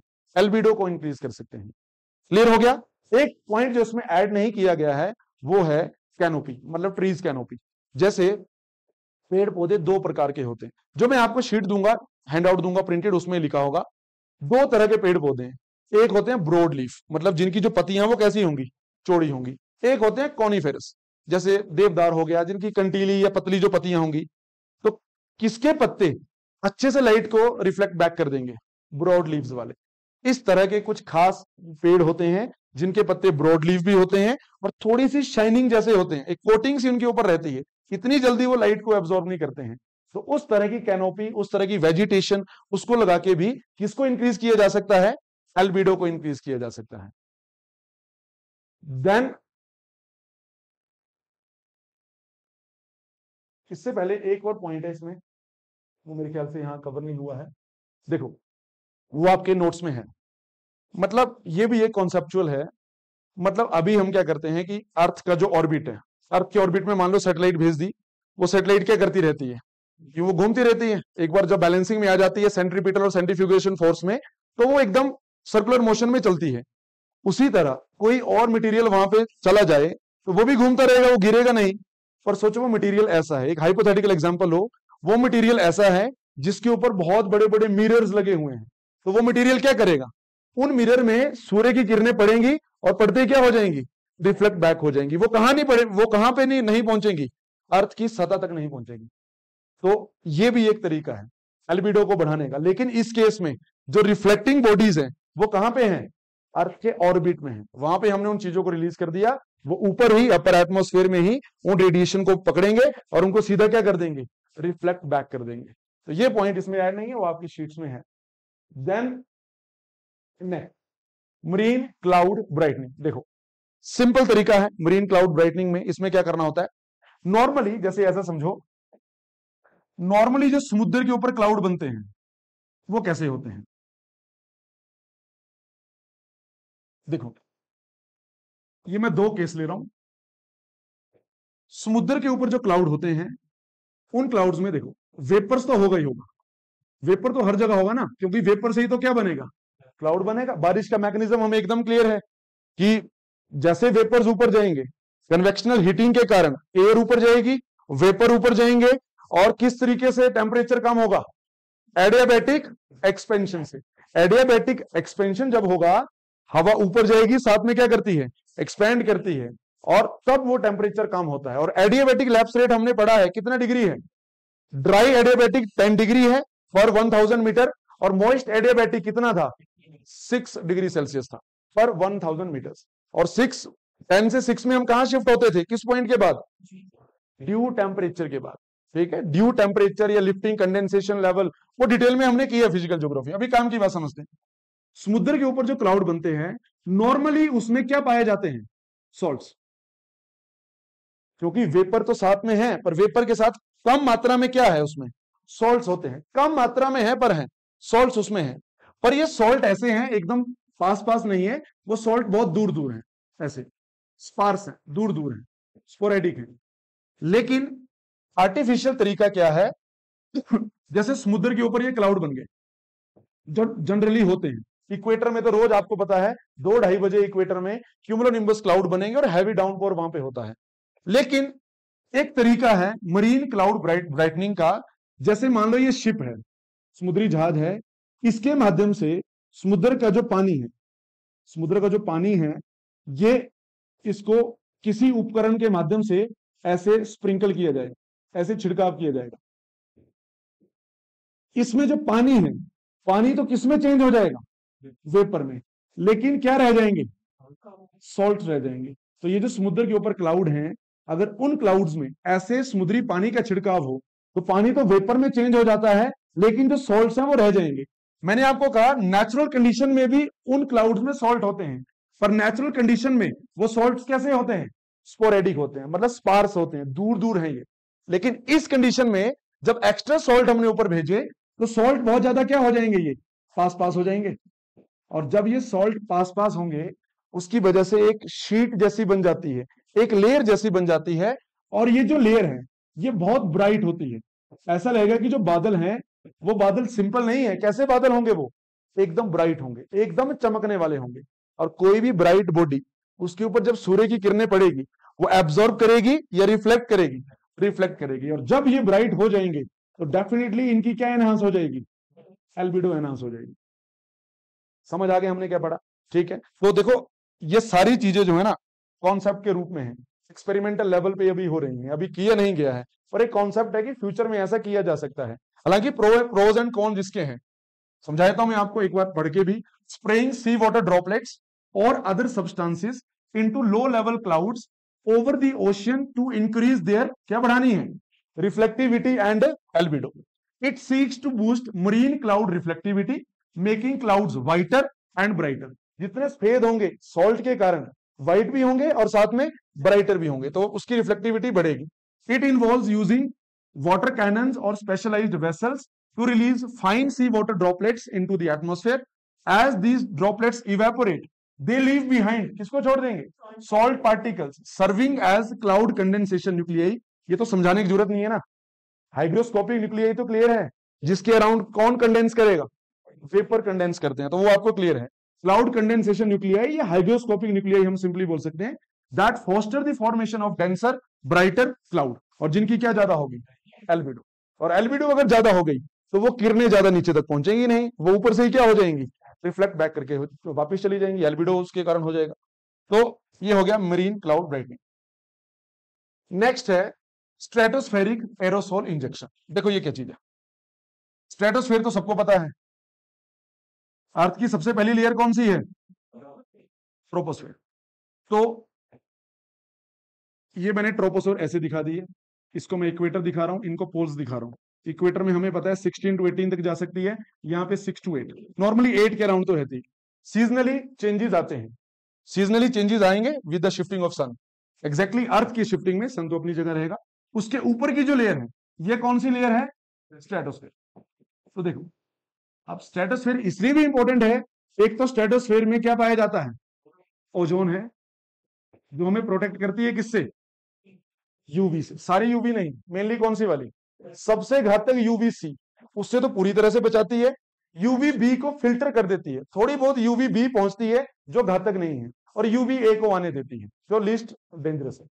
तो फिर यूवी सी को तो पूरी तरह रोक लेती है। अब देखो ये जो लेवल है इधर, जैसे किसी भी माध्यम से, चाहे जो बलून्स होते हैं इस तरह से, एयर बलून्स होते हैं उनके माध्यम से, ये सिंपल तरीका क्या है कि जहाज के माध्यम से ऐसे फ्लाइट जेट भेजे जाएंगे, वो वहां पे जाके उस सारे सब्सटेंस को रिलीज कर देंगे। अब देखो रिलीज क्या करना है, हेडिंग थी stratospheric aerosol emission. Aerosol emission, देखो एरोसोल क्या होता है? जब हमने एटमॉस्फेयर किया था, एटमॉस्फेयर में तीन चीजें हमने देखी थी, एक गैसेस, एक वेपर, और तीसरा पार्टिकुलेट मैटर। जो बहुत फाइन बारीक मटेरियल है, वो पोलन भी हो सकता है, वो सॉल्ट्स भी हो सकते हैं, वो बहुत बारीक मतलब बहुत कम 0.25 पार्टिकुलेट मैटर वाले या पॉइंट वाले जो हैं, वो हमारे पास इतने छोटे साइज के पार्टिकल्स भी हो सकते हैं, 0.25 pm वाले भी हो सकते हैं। तो उन सबको मिला के हम क्या बोल देते हैं? एरोसोल। तो सोचो जितना ऊपर एरोसोल होता है, अभी इस वाले को भूल जाओ, नॉर्मली ये एरोसोल क्या करते हैं? हमारी धरती के ऊपर जितने ये धूल कण है, जितने ये धूल कण पाए जाते हैं, नॉर्मली ये क्या करते हैं? ये जितने एरोसोल हैं, जब सूर्य की किरणें आती हैं तो इससे टकरा के वो इधर उधर क्या हो जाती है? स्कैटर हो जाती है। कुछ ही हैं जो नीचे तक पहुंच पाती। सोचो ये एरोसोल नहीं होते तो सारी सन रेडिएशंस कहां पहुंचती? अर्थ तक पहुंचती, तो हीट और ज्यादा होती। और दूसरा, अगर ये एरोसोल ना होता तो आपको पता है बारिश भी नहीं होती, प्रेसिपिटेशन भी नहीं होती। क्या कारण है इसके पीछे? हाइग्रोस्कोपिक न्यूक्लियाई, कंडेंसेशन न्यूक्लियाई, यही एक्ट करते हैं। वो डिटेल में हमने किया है प्रेसिपिटेशन में। तो फिर जब आर्टिफिशियल तरीके से, जैसे ये अर्थ है और अर्थ के, जैसे ये अर्थ है और अर्थ के चारों तरफ मैं बता दे रहा हूं कि पहली जो लेयर है अर्थ के चारों तरफ, वो तो कौन सी लेयर है? यहां पे नहीं हमने कोई छेड़छाड़ करनी है, यहां पे तो नॉर्मली होते ही है पार्टिकुलेट मैटर। हमने इससे बाहर वाली लेयर स्ट्रेटोस्फेयर में, अगर इससे बाहर वाली जो लेयर है, मतलब ऐसे हाइट में देखें तो ऊपर वाली लेयर, अगर उसमें प्लेन के माध्यम से, बलून के माध्यम से, किसी भी आर्टिफिशियल मीन से अगर इनका एमिशन हम वहां पे बहुत ज्यादा करते हैं, तो इनके एमिशन की वजह से सनलाइट नीचे आएगी ही नहीं, और वो ऊपर ही क्या हो जाएगी, कुछ बाउंस बैक भी हो जाएगी और कुछ क्या हो जाएगी, स्कैटर हो जाएगी। और स्कैटर का मतलब उसकी डायरेक्शन इधर उधर बिखर जाना, वो नीचे तक पहुंचेगी नहीं। तो ये भी हेल्प करेगा किसमें, सोलर रेडिएशन मैनेजमेंट में। ठीक है, तो ये हो गया। एक हमने मरीन क्लाउड ब्राइटनिंग पढ़ा था, और नेक्स्ट ये है,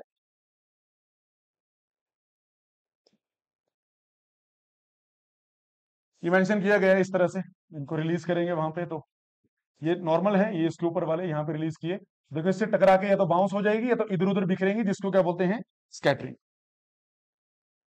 बाकी इसमें मोस्टली मोस्टली सब कुछ ही दिखा दिया है। नीचे वाले सबसे लो जो क्लाउड है, ये तो कौन से हैं, मरीन क्लाउड, वो मैंने बता दिया कौन सा मैकेनिज्म होगा उसमें, मरीन क्लाउड ब्राइटनिंग, जो थोड़ी देर पहले हमने समझा। सीरस क्लाउड अभी आगे आएगा, इसको छोड़ दो, ये आपको समझा दिया ये क्या है, स्ट्रेटोस्फेरिक एरोसोल। ऊपर जाके 16 से 25 किलोमीटर के बीच में ऐसे एरोसोल छिड़के जाएंगे, और यहाँ पे जैसे सनलाइट पड़ेगी वो क्या हो जाएगी, स्कैटर हो जाएगी, तो कम मात्रा में जो है धरती में नीचे पहुंचेगी। अब आता है सीरस क्लाउड थिनिंग। ये वाला एग्जैक्टली क्लियर नहीं है, मतलब ये अभी शोध में है कि एग्जैक्टली कैसे करेंगे, ये क्लियर नहीं है, पर समझा देता हूं इसका मतलब क्या है। एज अ कॉन्सेप्ट ये क्या है, देखो हमने क्लाउड्स पढ़े हैं, फिजिकल ज्योग्राफी में क्लाउड्स पढ़े हैं, और क्लाउड्स में अलग अलग तरह के क्लाउड देखे थे। 6 किलोमीटर से ऊपर जो थे उन क्लाउड्स को क्या बोला था, हाई क्लाउड, जिसमें बहुत इंपॉर्टेंट कौन थे, सीरस, सीरोक्यूमुलस, सीरोस्ट्रेटस।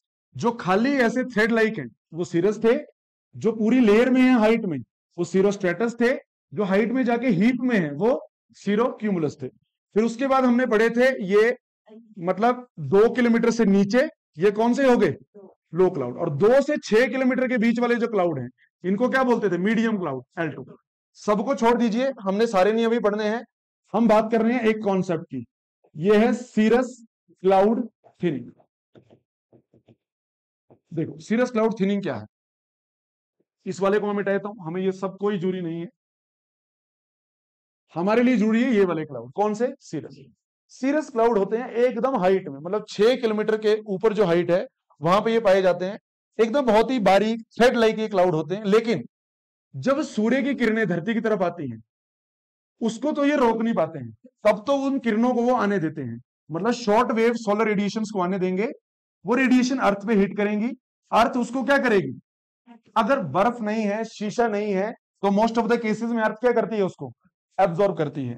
जब अर्थ गर्म हो जाएगी तो अपनी रेडिएशन एमिट करेगी, जिसको क्या बोलते हैं, लॉन्ग वेव टेरेस्ट्रियल रेडिएशन।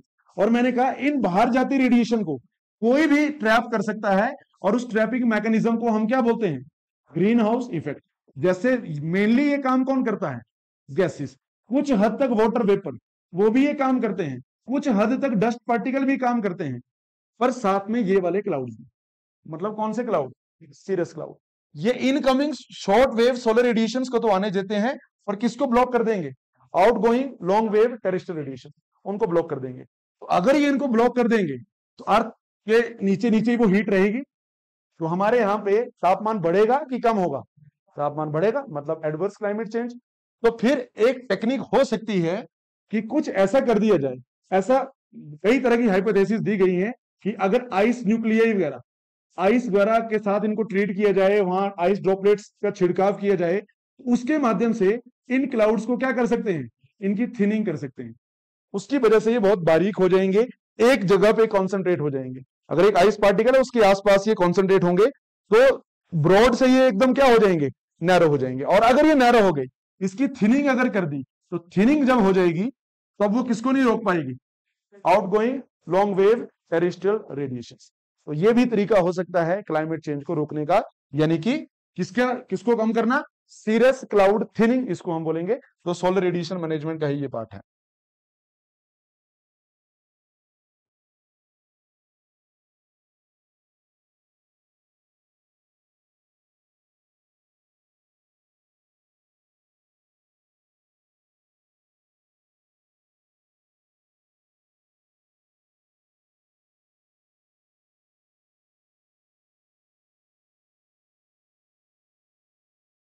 तो जियो इंजीनियरिंग क्या है, तरीके क्या हैं, ये तो हमने देख लिया। अब इसके आसपास कुछ और चीजें मीन्स के लिए मेनली, प्री वाला कंटेंट तो मोस्टली हो ही गया। देखो मतलब क्या सिग्निफिकेंस भी है इसका कुछ, पहले तो सिग्निफिकेंस पे ही बात कर लेते हैं।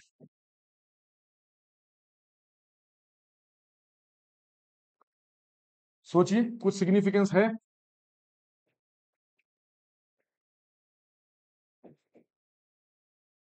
ये जो हमने पढ़ा जियो इंजीनियरिंग, कुछ फायदा हो सकता है इसका? हाँ मतलब देखो, पिछले कुछ सालों से आपने नोटिस किया होगा, या अभी एक दो सालों की ही बात अगर देख लो, तो क्लाइमेट चेंज के वर्स्ट इफेक्ट बहुत ज्यादा हो रहे हैं। अब ऐसा नहीं है कि क्लाइमेट चेंज हो रहा है तो हमें गर्मी ही ज्यादा महसूस हो रही है, सर्दियों का बिहेवियर भी चेंज हुआ है। मतलब जब हम जेट स्ट्रीम्स पढ़ते हैं, पोलर वोर्टेक्स एक टॉपिक है वो हम पढ़ेंगे, तो मतलब उस केस में अमेरिका में भी ऐसी कोल्ड वेव्स देखने को मिली पिछले 3-4 सालों में, इतना आज तक कभी देखने को नहीं मिली। ये इंडिया का ही एग्जांपल ले लें तो 2023 वाली जो मॉनसूनल रेनफॉल हुई वो बहुत ज्यादा घातक थी। तो ये सारे प्रभाव किसके हैं? क्लाइमेट चेंज के हैं। आप अभी देख लो, आजकल ही देख लो, जो बारिश जनवरी में आती थी वेस्टर्न डिस्टर्बेंसेस वाली, मेडिटेरेनियन ओशियन वाली, ये आजकल हो रही है, मार्च के महीने में हो रही है। तो क्लाइमेट चेंज की वजह से कई चीजें हैं, मतलब कई तरह के प्रभाव आ रहे हैं, चाहे वो स्टॉर्म का बिहेवियर हो, थंडर स्टॉर्म का बिहेवियर हो, हमारी विंटर रेनफॉल हो, समर रेनफॉल हो, या अमेरिका में कोल्ड वेव्स हो, उस वाले रीजन में जो पोलर के आसपास जो रीजन है कनाडा एंड ऑल, वहां पे कोल्ड वेव्स का बिहेवियर हो। तो एक सिग्निफिकेंस तो ये है कि अगर जियो इंजीनियरिंग के माध्यम से हमने किसको कम किया, अगर हमने क्लाइमेट चेंज को कम किया, तो इसके साथ हम किसको कम कर सकते हैं? Worst effects of climate change. अब वो शीट में आपकी सब कुछ लिखा है, मैं सब कुछ बोर्ड पे नहीं लिखूंगा, बस मैं समझा रहा हूं आपको। ये अगर क्लाइमेट चेंज से होने वाले जो वर्स्ट इंपैक्ट हैं, जो बुरी तरह के इफेक्ट्स हैं, प्रभाव हैं, वो मैंने बता दिए। चाहे वो जरूरत से ज्यादा कोल्ड वेव्स, जरूरत से ज्यादा हीट वेव्स, जरूरत से ज्यादा बारिश होना या कम बारिश होना, जो एक पैटर्न होता था नेचर का, अपना जो पैटर्न होता था, वो सारा बिगड़ गया है अलग अलग तरीके से। जैसे इंडिया में मैंने बताया कि बारिश ये तो बहुत ज्यादा हो जा रही है, कई बार होगा तो ड्रॉट लाइक कंडीशंस आ जाएंगी। अमेरिका में कोल्ड वेव जैसी परिस्थिति देखने को मिली। पाकिस्तान में लास्ट ईयर बहुत कितने ज्यादा फ्लड्स आ गए। तो मतलब ये सब जो प्रभाव है ये किसकी वजह से है? क्लाइमेट चेंज की वजह से।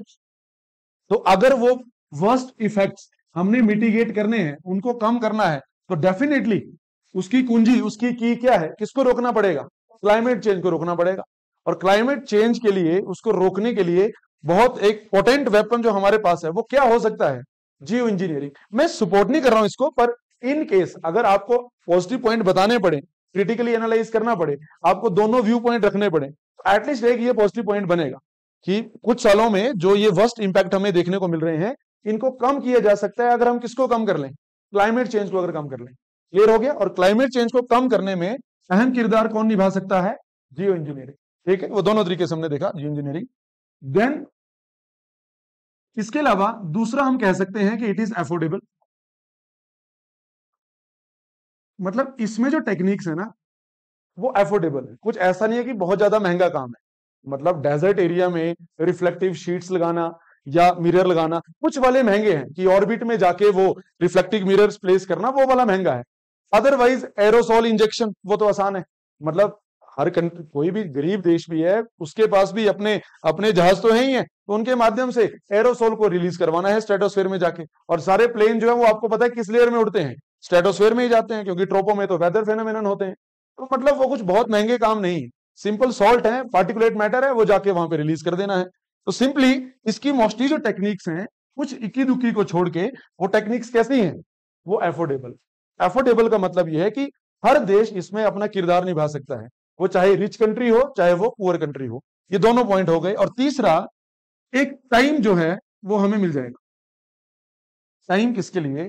कि अगर हम सिंपल वाले तरीकों से, मतलब बियॉन्ड जियो इंजीनियरिंग हम देख लें, इसके अलावा अदर देन जियो इंजीनियरिंग देख लें, तो बाकी तरीके से भी तो क्लाइमेट चेंज को रोकने का प्रयास कर ही रहे हैं कि भाई एसीज में सीएफसी यूज मत करो, कब से उसको बंद कर दिया है, ठीक है, मॉन्ट्रियल प्रोटोकॉल के तहत, या कई चीजें हैं और प्रोटोकॉल्स, कन्वेंशंस, उनके माध्यम से काम तो कर ही रहे हैं। लेकिन वो आपको पता है बहुत ज्यादा क्या है? बहुत ज्यादा टाइम कंज्यूमिंग है। उस पर प्रयासरत रहेंगे, वो कार्य हम करते रहेंगे, लेकिन साथ में सप्लीमेंट किया जा सकता है इसको किसके, किन मेथड से?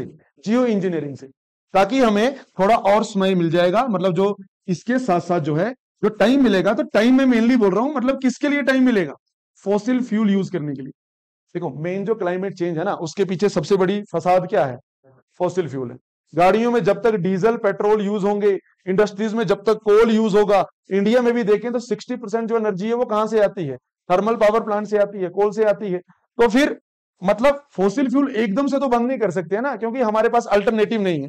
और प्लान किया जा रहा है कि हम हाइब्रिड इंजन हो, या इलेक्ट्रिक व्हीकल्स हो, सोलर एनर्जी हो, या बायोफ्यूल्स हो, हाइड्रोजन एज अ फ्यूल हो, उन सब में शिफ्ट होने में समय लगेगा।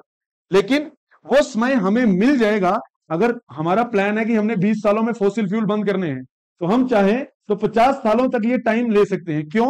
क्योंकि जो इसकी वजह से दुष्परिणाम होंगे उनको हम काउंटर कर सकते हैं किन टेक्निक से, जियो इंजीनियरिंग से। समझ आ गया? क्योंकि एकदम से ही फॉसिल फ्यूल को बंद कर देंगे तो एक डिजास्टर की तरह होगा। फिर यही तरीका हो सकता है कि कोई भी बंदा गाड़ी ना रखे, देश में इंडस्ट्रियलाइजेशन को कम कर दिया जाए, तभी फिर पॉसिबल है। अदरवाइज इतनी जल्दी नए मीन्स जो है वो नहीं आएंगे, धीरे धीरे उस पर काम होने में समय लगेगा। तो वो समय जो है वो हम तब तक फॉसिल फ्यूल यूज कर सकते हैं, पर इसके इंपैक्ट को किसके माध्यम से कम कर सकते हैं, जियो इंजीनियरिंग के माध्यम से। तो ये 3 पॉइंट मैंने आपको बता दिए। ये मेनली ये तीनों क्या बन जाएंगे हमारे लिए, सिग्निफिकेंस बन जाएगा। किसका सिग्निफिकेंस, जियो इंजीनियरिंग का। ये पहला, अगर जो रिसेंट ईयर्स में हमने देखा कि वर्स्ट इंपैक्ट्स हुए हैं क्लाइमेट चेंज के, अगर उनको रिड्यूस करना है तो हमें किसको रिड्यूस करना पड़ेगा, डेफिनेटली क्लाइमेट चेंज को। और उसकी की क्या है हमारे पास एकदम कम करने की, जियो इंजीनियरिंग। दूसरा, अफोर्डेबल है, रिच और पुअर कोई भी कंट्री है इजिली जो है इसको ऑप्ट कर सकते हैं। And the last one is, fossil fuel को एकदम हमें आउट करने के लिए, एकदम हटाने के लिए क्या मिल जाएगा, समय मिल जाएगा। एकदम बंद करना जो है पॉसिबल है ही नहीं, तो वो समय मिल जाएगा।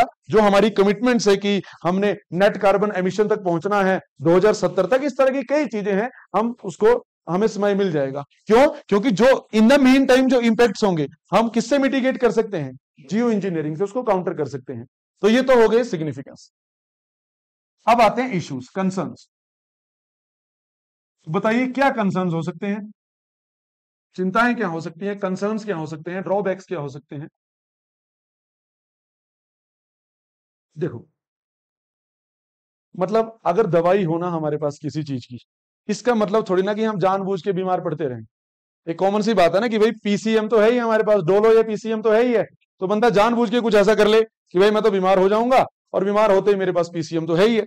तो रेमेडी क्योर वो एक अलग चीज है, लेकिन सबसे इंपॉर्टेंट चीज क्या है, उसका कॉज क्या है, बंदा बीमार क्यों हुआ, उस चीज को रोकना है। तो क्लाइमेट चेंज अगर हो रहा है, भले ही हमारे पास कुछ ऐसी टेक्निक्स अब हैं जिनके माध्यम से उसके प्रभाव को क्या कर सकते हैं, कम कर सकते हैं। पर इसका मतलब ये थोड़ी ना कि हमें वो लाइसेंस नहीं है कि हम नेचर में किसी तरह से भी छेड़छाड़ करें और फिर जियो इंजीनियरिंग के माध्यम से उस प्रभाव को हम कम करें। क्लियर हो गया? ठीक है। तो बात यह है कि बड़ी मुश्किल से बहुत सारी कंट्रीज एक पॉलिटिकल विल में पहुंची है। जो की पॉइंट में समझाने का प्रयास करूं उसको समझो, बाकी शीट में डिटेल में मिल जाएगा। एक पॉलिटिकल विल, बड़ी मुश्किल से बहुत सारी कंट्रीज अब राजी हुई हैं, सबने अपने अपने टारगेट दिए, जी हम तो इतने साल तक जो है वो नेट एमिशन कर लेंगे, कोई 2050, कोई 2070, अपने अपने हिसाब से। लेकिन अभी जियो इंजीनियरिंग जो एक कॉन्सेप्ट की तरह है, क्लाउड सीडिंग और छोटा मोटा आर्टिफिशियल रेन वो तो किया गया है, ज्यादा लेवल पे किया नहीं गया है। तो जब पूरे लेवल पे जियो इंजीनियरिंग हो जाएगा तो बहुत सारी कंट्रीज क्या हो जाएंगी, वो ढीली पड़ जाएंगी, क्योंकि अब उनको टेंशन नहीं होगी। वो बोलेंगे जी हम कार्बन एमिशन तो कर रहे हैं, पर साथ में हम उस इंपैक्ट को मिटिगेट कर रहे हैं किसके माध्यम से, जियो इंजीनियरिंग के माध्यम से। तो जो हमारी कमिटमेंट्स हैं, क्लाइमेट के प्रति जो कमिटमेंट है, जो बड़ी मुश्किल से इतने सालों की डिबेट और डिस्कशन के बाद, आपको पता है यूएनएफसीसी की मीटिंग 1992, रियो वाली मीटिंग, उसके बाद इतने सालों के बाद एक कंसेंसस पे पहुंचे हैं, 2015 वाला जो पेरिस समिट हुआ था। तो पूरा जो पर्पस है वो डिफीट हो जाएगा, क्योंकि सारी कंट्रीज जो है वो फिर वो ढीली पड़ जाएंगी, वो पॉलिटिकली विल खत्म हो जाएगी, जो बड़ी मुश्किल से इतने सालों के बाद वहां तक पहुंचे हैं। क्योंकि सब सोचेंगे कि अब टेंशन क्या है, अब तो हमारे पास टेक्निक है कौन सी, जियो इंजीनियरिंग की, बढ़ रहा है तापमान तो कोई बात नहीं, उसको कम कर लेंगे। अब तो हमने शीशे लगा दिए हैं स्पेस में जाके, अब तो हमने रिफ्लेक्टिव सर्फेसिस बढ़ा दी हैं।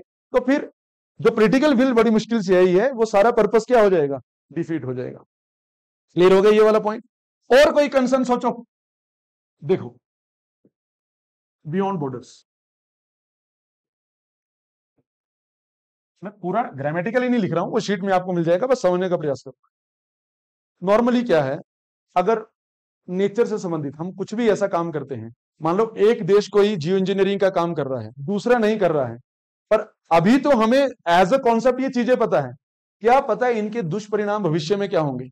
हो सकता है कोई देश ये काम करे ही ना जियो इंजीनियरिंग वाला, पर उसको इसका ब्रंट झेलने को मिले। मैं एक एग्जांपल आपको दे रहा हूं, जैसे मैप में अगर हम देखें, मान लीजिए ये जैसे इंडिया इंडिया इंडस्ट्रियलाइज नेशन अब बन रहा है, एक हद तक तो इंडस्ट्रीज इंडिया में है, एक हद तक तो ठीक ठाक है, और धीरे धीरे बढ़ रही है, मेक इन इंडिया और कई तरह के प्रोग्राम्स हैं। मान लीजिए कि इंडिया एक सुपर इंडस्ट्रियल नेशन बन जाता है, और हमारे पड़ोस में यहाँ पे एक देश है, कौन सा देश है? भूटान।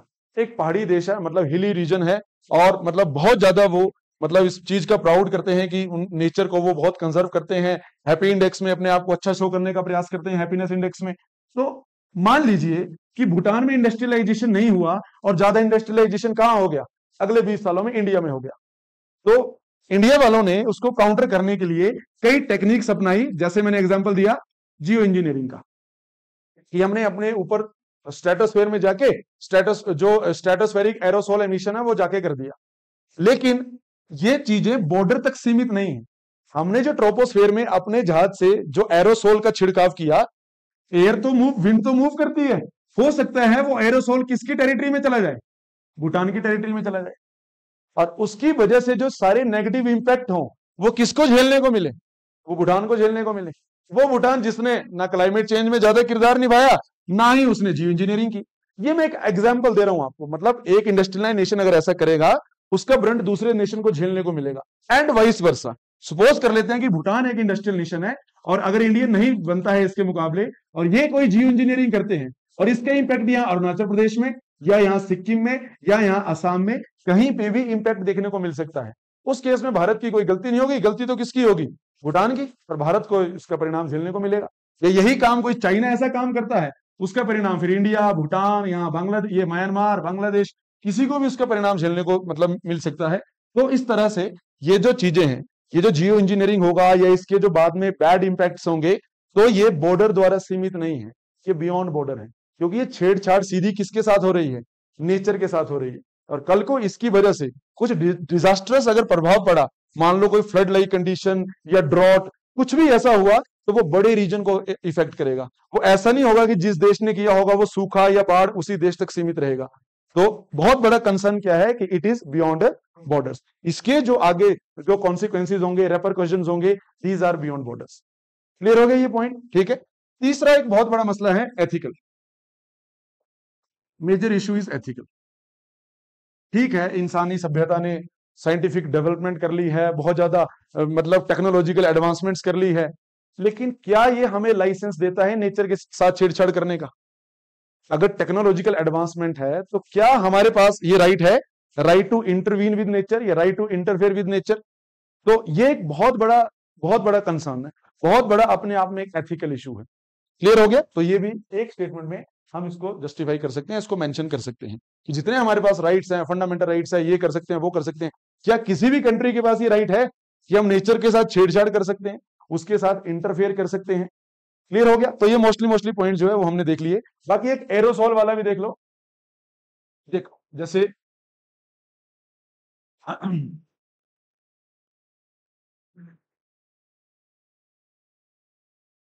एरोसोल हमने सिंपली पढ़ तो लिया कि स्ट्रेटोस्फेयर में इसका जाके छिड़काव कर देंगे, और नीचे जो है फिर इस एरोसोल का छिड़काव करने से क्या होगा? लाइट बहुत ज्यादा क्या होगी? स्कैटर होगी। लेकिन इस एरोसोल में जो हम मटेरियल भेजेंगे, कई तरह के सॉल्ट्स होंगे, कई तरह के पोलन्स होंगे, हो सकता है कुछ मटेरियल उसमें एसिडिक भी हो। और जब मान लो ये रीजन, ये यहीं पे ही तो सीमित नहीं रहेंगे, ये यहां से इस रीजन में भी आएंगे, सस्पेंड होके भी आएंगे, और इस रीजन में हमारे क्लाउड बनते हैं, और क्लाउड के माध्यम से, बारिश के माध्यम से ये नीचे भी गिरेंगे। अगर ये एसिडिक हुए तो कैसी रेन कर सकते हैं? Acidic rain. और एसिडिक रेन आपको पता है बहुत सारी चीजों को, चाहे वो मोन्यूमेंट्स हो, चाहे वो एग्रीकल्चर हो, वो किसी भी चीज को प्रभावित कर सकते हैं अगर एसिडिक रेन हुई। तो ये भी इसका बैड इंपैक्ट रहेगा। और बड़ी बात, ये स्ट्रेटोस्फेरिक इंजेक्शन, एरोसोल इंजेक्शन, ये स्ट्रेटोस्फेयर में करना है, वही स्ट्रेटोस्फेयर जिसमें कौन सी लेयर है? ओजोन लेयर है। क्या पता किसी तरीके से ये ओजोन लेयर को प्रभावित करे, और ओजोन लेयर को प्रभावित करने का मतलब है जहां पे स्क्रैच डाउन होगी ओजोन लेयर, वहां पे क्या क्रिएट होगा? ओजोन होल, जो एवरी ईयर हमें अंटार्कटिक के ऊपर देखने को मिलता है। तो नेचर के साथ छेड़छाड़ करने का परिणाम बुरा हो सकता है। एसिड रेन जैसी कंडीशन हो सकती है, या हम किसको फर्दर डिस्ट्रॉय कर सकते हैं, ओजोन लेयर को, जिसको बचाना अभी अपने आप में बहुत बड़ा कंसर्न है। मॉन्ट्रियल प्रोटोकॉल हो गए, इस तरह की जो चीजें हैं वो पहले की गई हैं। मॉन्ट्रियल प्रोटोकॉल भी है और बाद में 2016 में किगाली अमेंडमेंट भी इसमें किया गया है। वो आपको मैंने पहले करवाया है अच्छे से, कि पहले HFC वाला था, CFC वाला था, फिर बोला HFC वाला भी, उसको भी रिड्यूस करना है, मिटिगेट करना है। तो ये वाला पॉइंट पर्टिकुलरली किसके माध्यम, किसके रिलेशन में हमने समझा, जो एरोसोल है। तो खास करके जो स्ट्रेटोस्फेरिक एरोसोल इंजेक्शन बताया था, तो उसके अपने आप में दुष्परिणाम हो सकते हैं। और सेम वही बात, ये दुष्परिणाम बॉर्डर्स तक सीमित नहीं रहेंगे, ये बियॉन्ड बॉर्डर्स भी जाएंगे। ठीक है, तो हो गए ओवरऑल मोस्टली इसमें सारे पॉइंट।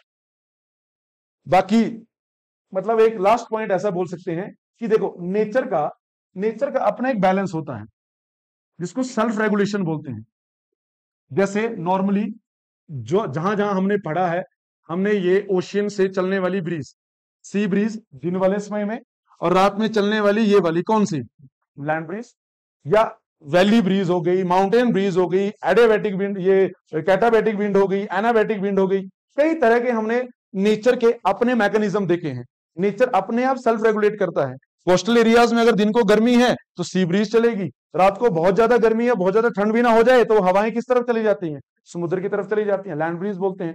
तो नेचर का अपना एक मैकेनिज्म है जिसको क्या बोलते हैं, सेल्फ रेगुलेशन। और जियो इंजीनियरिंग के माध्यम से हम इस सेल्फ रेगुलेशन में क्या कर सकते हैं, इंटरफेयर कर सकते हैं। कॉन्सिक्वेंसेस क्या होंगे उसको अभी इमेजिन कर पाना बहुत मुश्किल है, पर बैड कॉन्सिक्वेंसेस भी हो सकते हैं। तो लास्ट में हमारा कंक्लूजन यही बनेगा कि हमें प्रॉपर इस पे, मतलब ह्यूमंस को, जो भी साइंटिस्ट है, जो इसमें काम कर रहे हैं, इंजीनियर्स काम कर रहे हैं, इसमें पूरा अच्छे से रिसर्च करना चाहिए। इसके सारे जो इम्पैक्ट्स हैं उनको अच्छे से समझना चाहिए। उसके बाद ही जियो इंजीनियरिंग जो कॉन्सेप्ट है उसको इंप्लीमेंट करना चाहिए। पहला पॉइंट ये। और दूसरा, मतलब ये एक प्रकार की रेमेडी नहीं है हमारे पास कि भाई हम अपने आप वो क्लाइमेट चेंज कर दें और बाद में जो है जियो इंजीनियरिंग के माध्यम से उसको कम कर दें।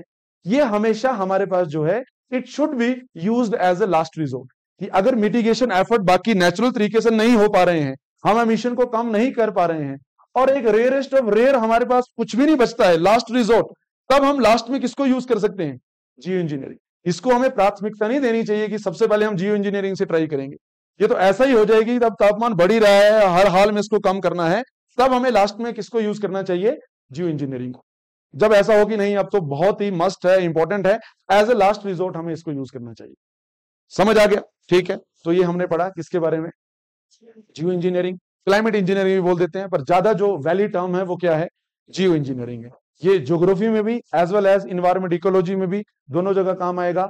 और ऐसे रेटिंग हो, आंसर रेटिंग हो, कहीं पे भी क्लाइमेट चेंज से तो आपको क्वेश्चन दिखेगा ही दिखेगा, ऐसे में ही चाहिए दिखेगा। तो हर जगह जो डेटा है वो आप उसको यूज कर सकते हैं। हो गया क्लियर? तो अभी के लिए तो इतना ही करेंगे, क्लाइमेट चेंज ही था आज तो।